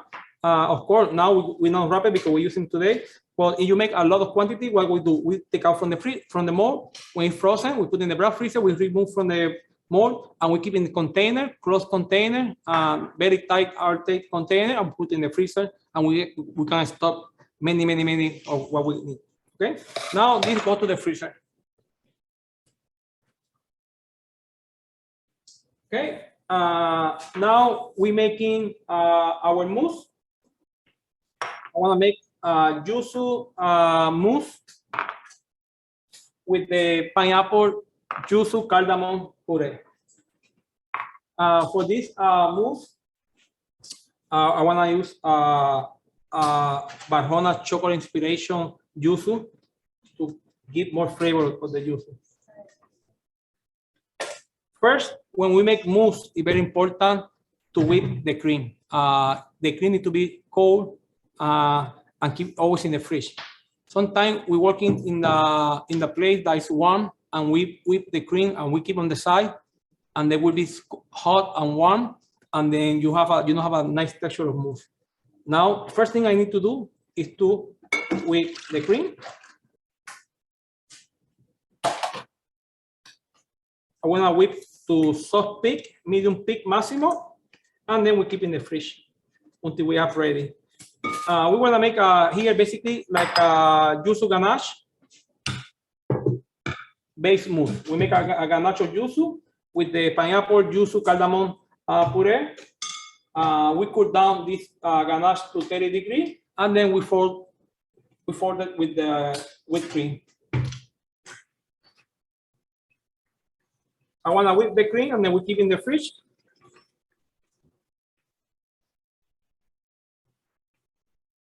Okay.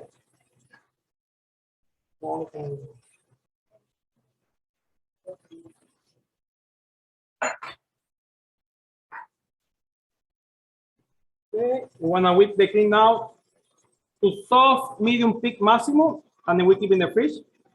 And then we make a ganache with the yuzu inspiration chocolate and the Pontier yuzu pineapple cardamom puree. This puree to make pate fruit, to make any jelly is amazing. The pineapple, the cardamom with the yuzu is a great combination. Okay.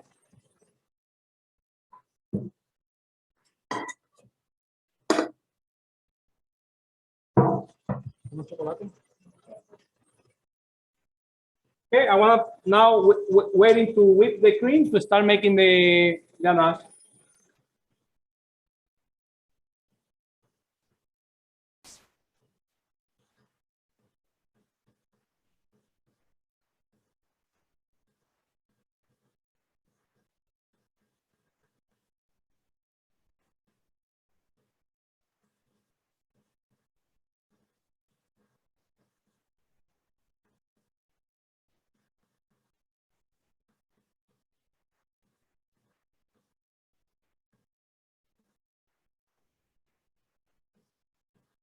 Okay, we have the cream already. Nice.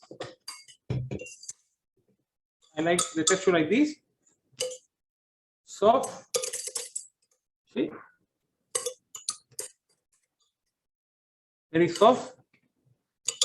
Put in the fridge now.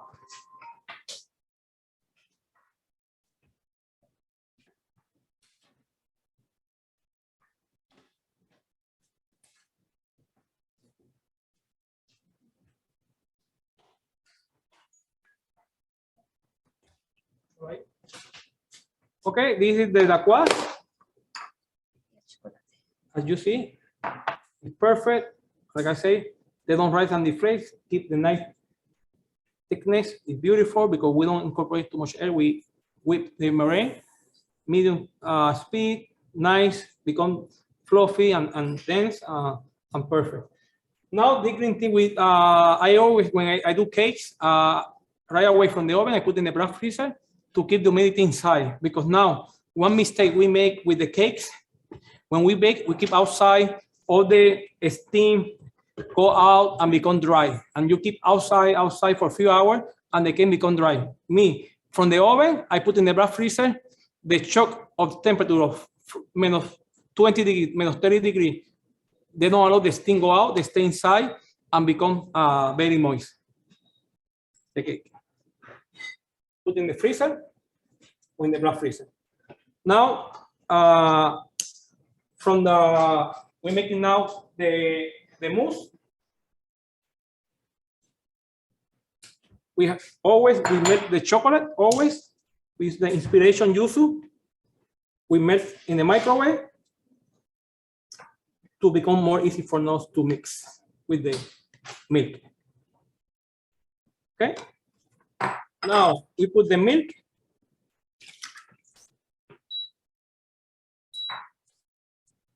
We put the milk to simmer because we don't need to bring to boil because the chocolate is already melt. Okay. We have the gelatin, they already drained it. And we have the Calamansi yuzu, yuzu pineapple cardamom puree. Okay, we keep on the side. And blender, Samira.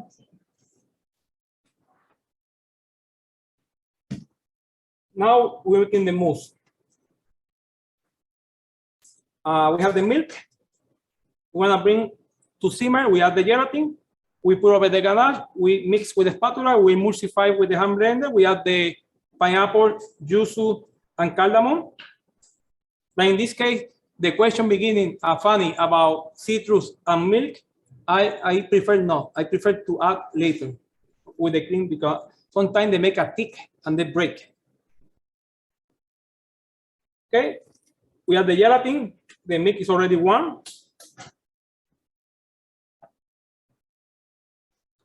Okay, we add the gelatin to the milk. We mix.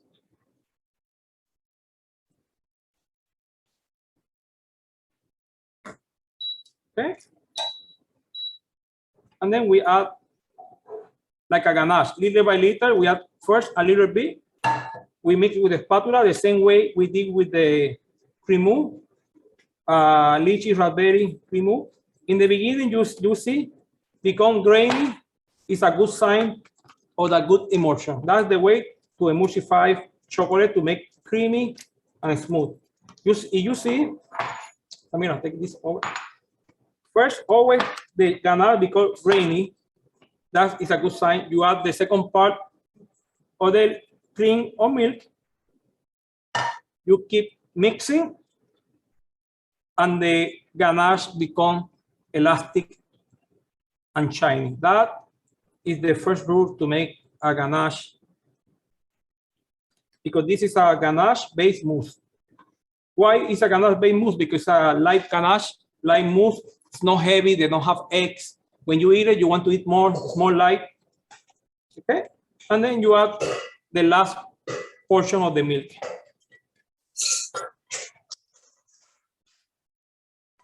You mix with the spatula. We add the puree, and then we emulsify with the hand blender. Now with the puree, the flavor, enhance the flavor. I wish you are here to feel and to smell this the puree of with the cardamom and pineapple and yuzu combination. Okay, now we emulsify with the hand blender.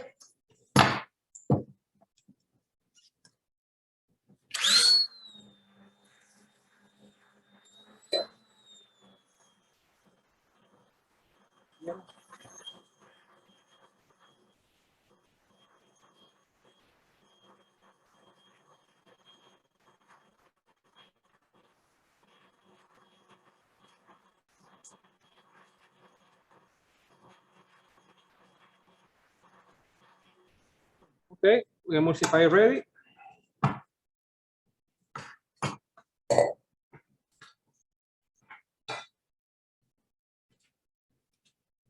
Okay, now this ganache I need to cool down to 28 to 30 degrees to form with the cream. Otherwise, I like when I make a white chocolate based mousse, to cool down this ganache of Creme Anglaise. If you make a Creme Anglaise with white chocolate to 28. If you make a mousse base with milk chocolate gianduja to 35, cool down the ganache of Creme Anglaise, and then you fold with the cream. If you use dark chocolate to 40, 45. Some people, they make a mistake. They cool down the white chocolate to 35 degrees, and then they put the cream and become liquid. I like the mousse become fluffy. Okay. I want to cool down our ganache to 30 degrees.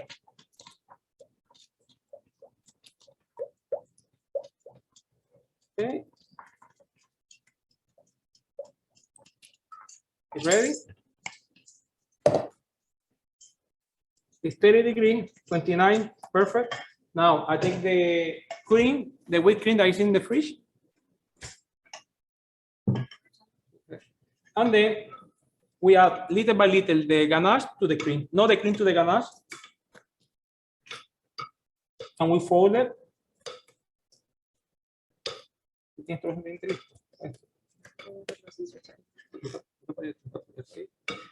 Okay, we add. And we make a nice mousse. Some people, they add the cream to the ganache. It's a big mistake. It's better to add the ganache to the cream. And then you have a very nice, smooth. We have the green tea already. We have the cream and we have the mousse. You see the texture of the mousse, perfect to pipe. Okay. Perfect mousse, perfect texture, perfect.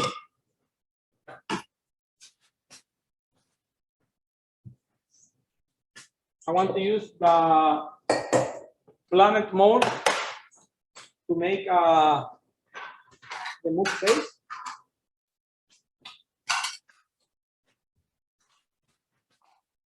In a pastry bag, Samira. Okay.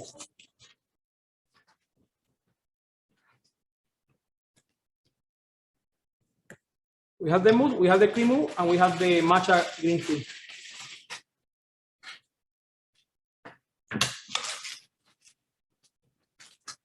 Okay. We put our mousse into a pastry bag.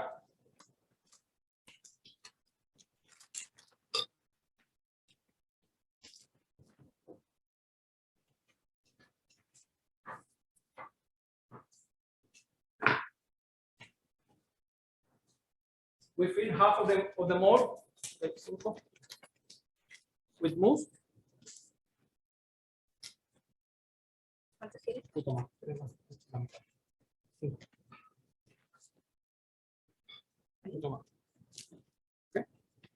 Okay, we have the mousse. This is the frozen. We take out from the blast freezer the calamansi. Put in the center.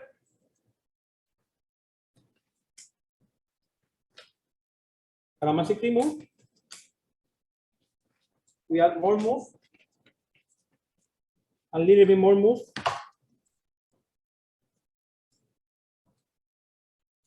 Okay. And then we cut the kvass. Nice. Was in the fridge. The kvass was in the freezer, blast freezer, and we spread. Beautiful the kvass, the color. Spread.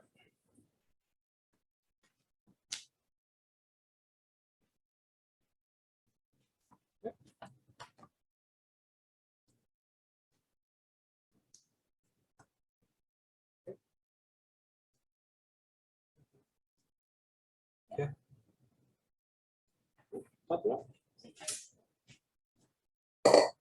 Okay.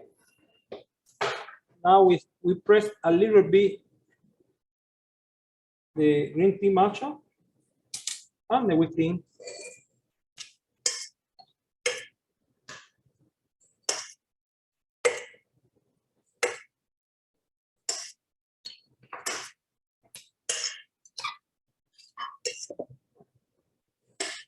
Okay.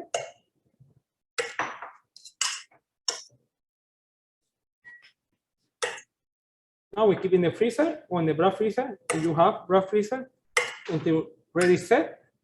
And now we wanna keep in the blast freezer and we wanna spray with the white chocolate, orange chocolate, white chocolate with cocoa butter to give this velvet texture of the calamansi. And now we're making a green tea sponge cake to decorate on top. Now go to the freezer, and then we make now the green tea sponge, microwave sponge cake for decoration.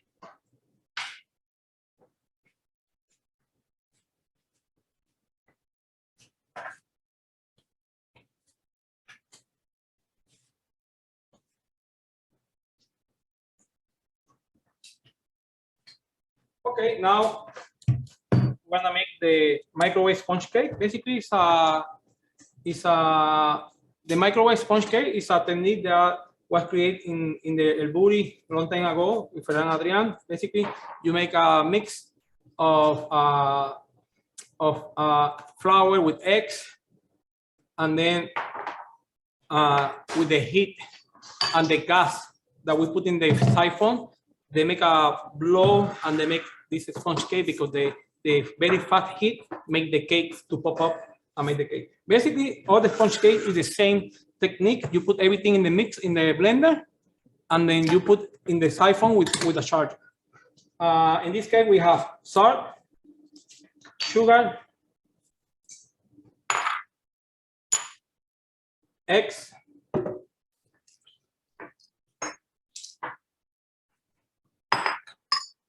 flour, and matcha powder, and melted butter to make our matcha green tea microwave sponge cake.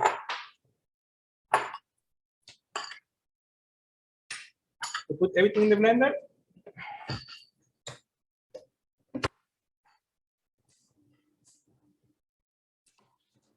We want to mix everything.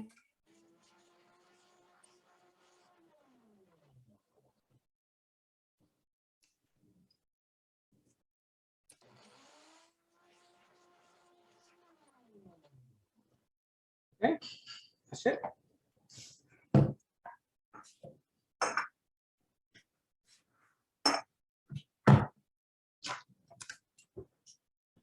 We put this in the siphon.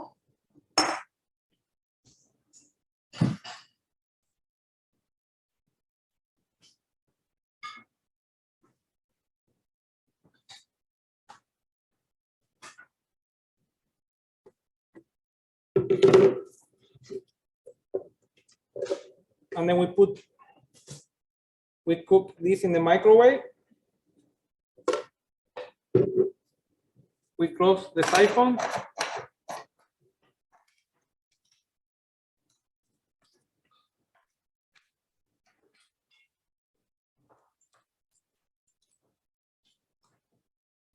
Okay.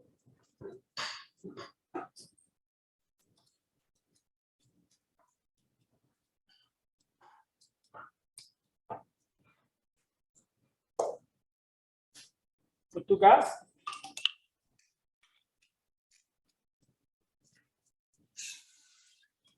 Shake.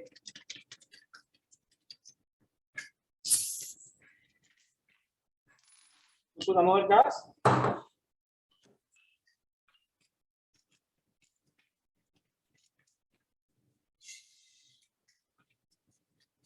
We check again.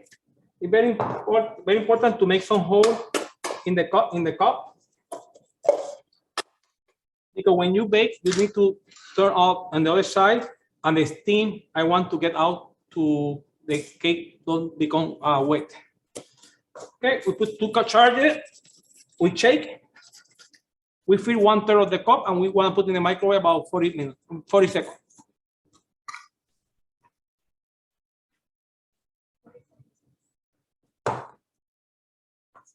Okay. Very nice recipe. You can use for decoration. You can use for plated dessert. You can use for many things you want. Now we want to spray our yuzu. We're waiting for the microwave. It's now in the microwave 40 seconds, and you will see they will pop up and become very nice and spongy. For decoration in the showcase, in the display, people they always ask, what is that? Would they look nice? Okay, we have the second one. We make 2.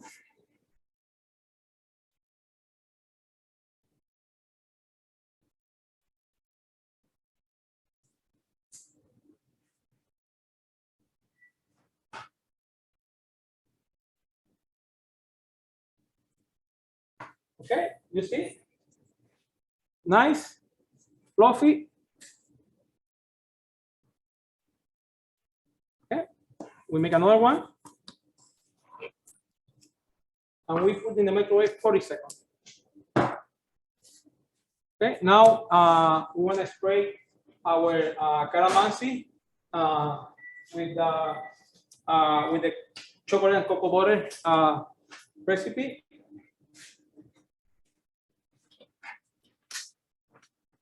Yeah, for the orange gold chocolate spray, I mix white chocolate, cocoa butter, orange cocoa butter, the one you use for bonbons, a little bit gold dust inside, we mix already. And we want to spray the dessert when it's at 40 degrees, the cocoa butter. I pre-make this one. It's already, everything is combined together. I keep this in the warmer to keep always warm. See the color? Yeah. Okay, perfect.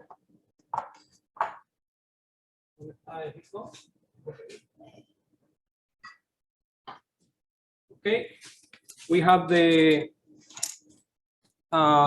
airbrush and we have the compressor.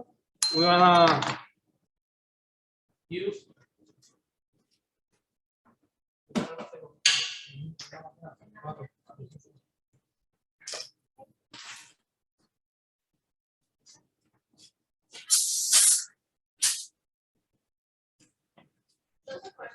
yeah.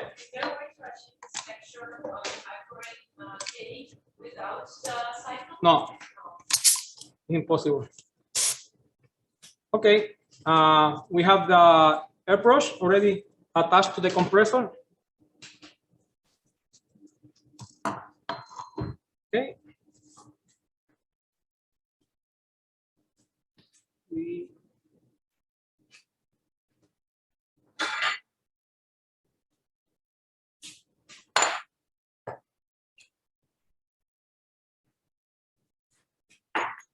Put the cocoa butter in the airbrush.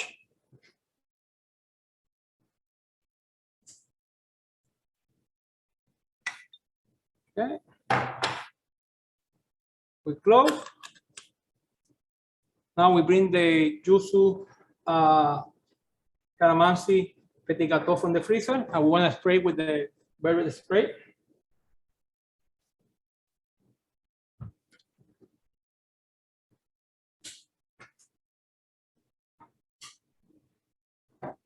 I want to use a container to spray. I don't want to the spray go to the camera.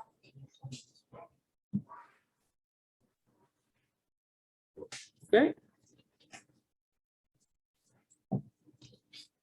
And spray.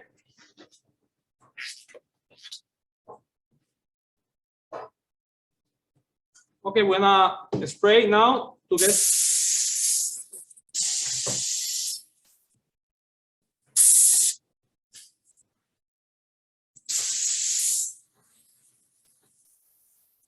Go and spray.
Então, não.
Perfect.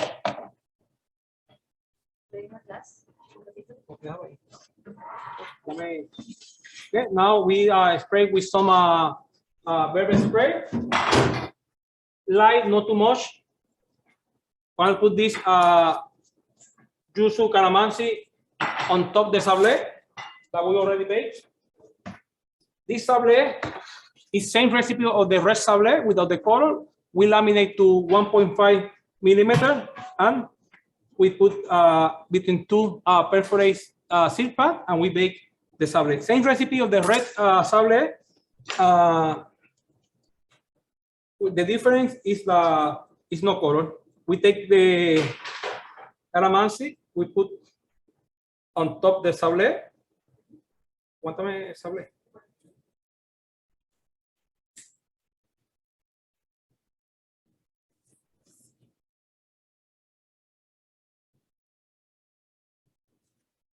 Okay.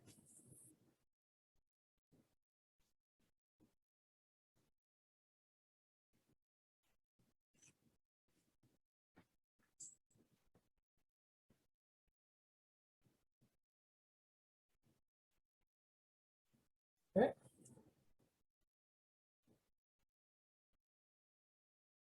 Okay, perfect. Now I take the heat gun and then I want to pass a little bit of salt on the side to give a nice texture.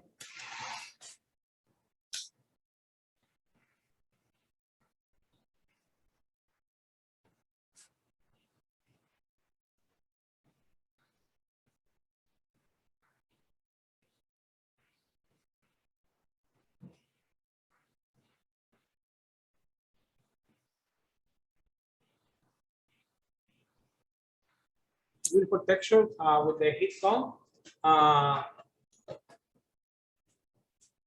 You see, if they make a nice texture, you can go close and you can see.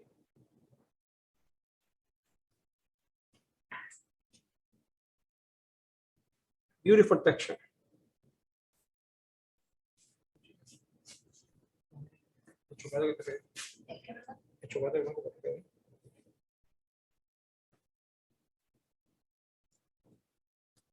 Okay, perfect. We decorate on top with some mango and then the matcha green tea sponge cake. Some mango, we put some lemon lime zest, some pontiers.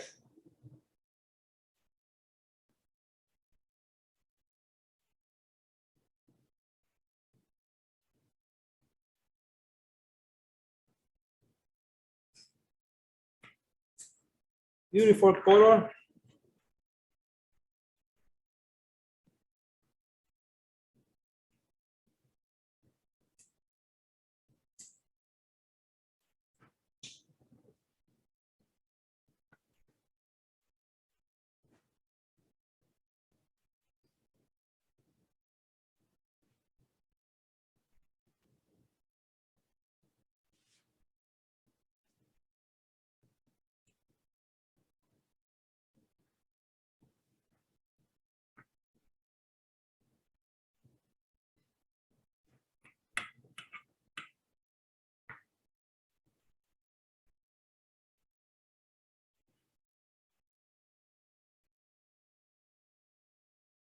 Perfect. Put some mango on top, and we decorate finish with the sponge cake matcha. And we have a beautiful, tasty petit gâteau.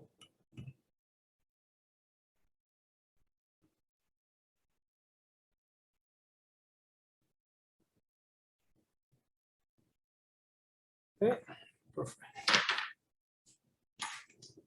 Okay, that's the sponge cake.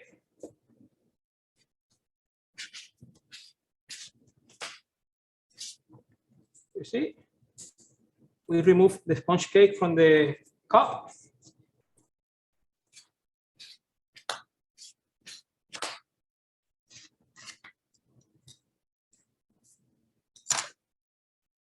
Oops.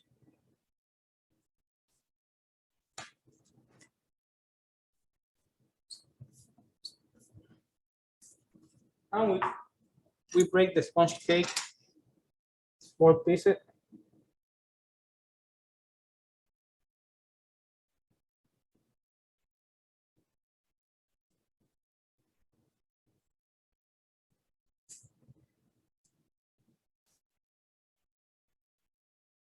And we decorate on top. Okay. Now I'm getting white chocolate to stick the sponge cake on the top. We can work to make different shape the sponge cake.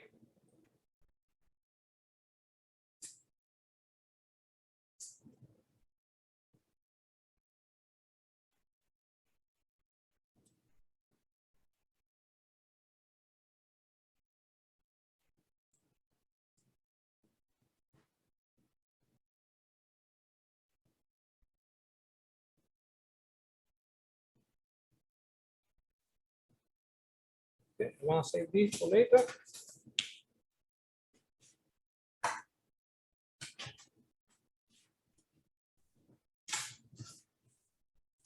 Okay. That's some white chocolate to stick the sponge cake, and then we finish with the presentation of the calamansi. Okay.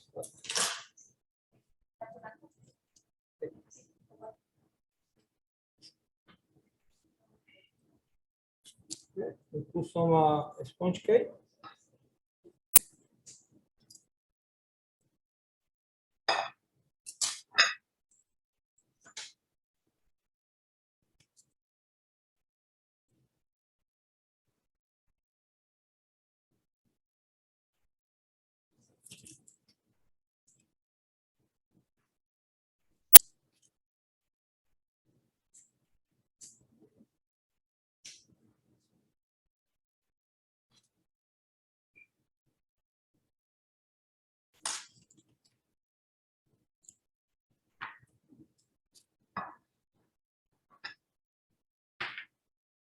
Okay.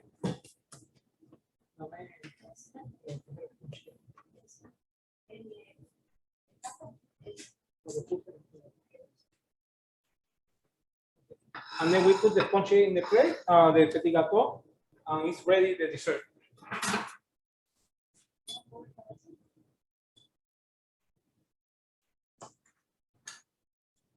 Okay.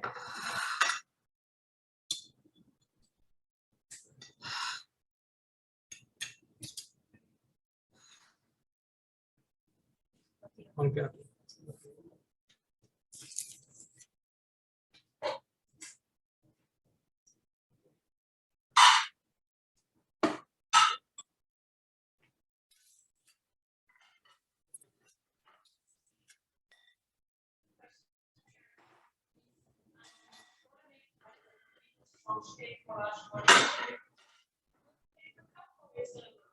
Oh, you can make in bigger paper cup. You can make in the small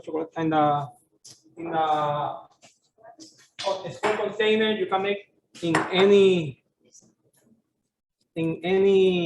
container. They will take longer to cook in the microwave. They will take longer, but yeah, they can.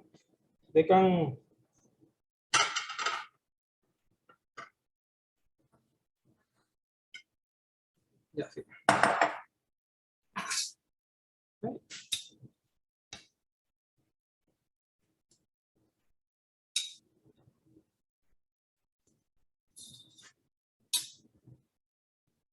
Okay.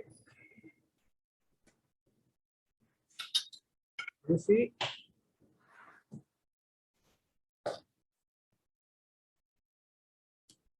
Just a little bit more here to look. Okay.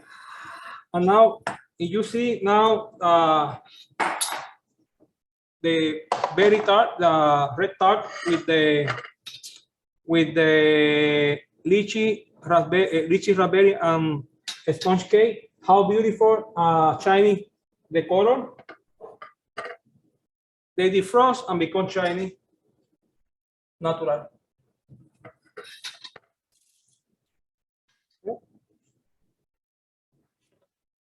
And now we make yuzu calamansi, the red tart. For this demo, everything from the start to finish.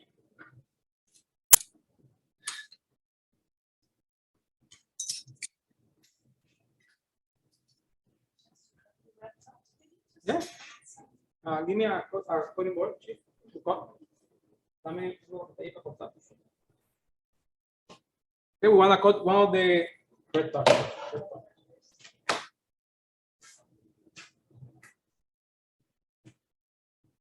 Okay.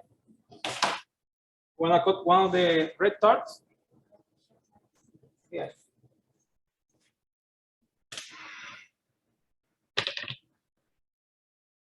Okay, I want to cut the red tart. I want to remove the fruit first.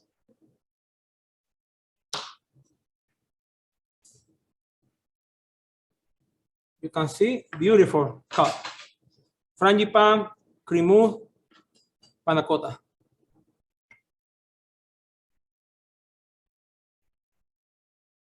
Oh, fruit. Beautiful cut. Calamansi, I need to wait a little bit because it's too frozen. But you see the beautiful cut. Nice. You can see the frangipane. You can see the creme. You can see the Pancota. Very tasty. Try this recipe. You will love it. Okay, well, thank you very much. Thank you so much, Antonio, for your time and all the details on the recipe. Thank you, Samira, for your help. Thanks to the French Pastry School also. We hope you had a really good time. I know you were many during this live. There was many questions. Most of the questions were replied in the question and answer. We have a bunch in the discussion, so we will review everything. Don't worry. We'll give you details of the distributors in the different countries. We'll check with Chef if you had other questions we didn't reply live. Thank you very much for your attention today, and have a beautiful evening and day. And also, one thing, yeah, I forgot. Thanks for the reminder. When you get out of the room, there will be a quick survey. If you can just take 2 minutes to reply to a few questions for us to improve in the future, also, we'll be very grateful. No, thank you so much. Thank you, everybody, to attend this demo. We make with our love. Thank you for Samira, to the French Pastry School, for the chef Jordan, to help a lot. For Pontier to make this happen, because not every time a company made this kind of demo free to everybody. It's a lot of behind us is a lot budget, camera, prep, renting. You know, it's great. The company like Pontier take the time to make this for you guys. Okay, thank you, everybody. Hope to see you soon. Thank you. Bye.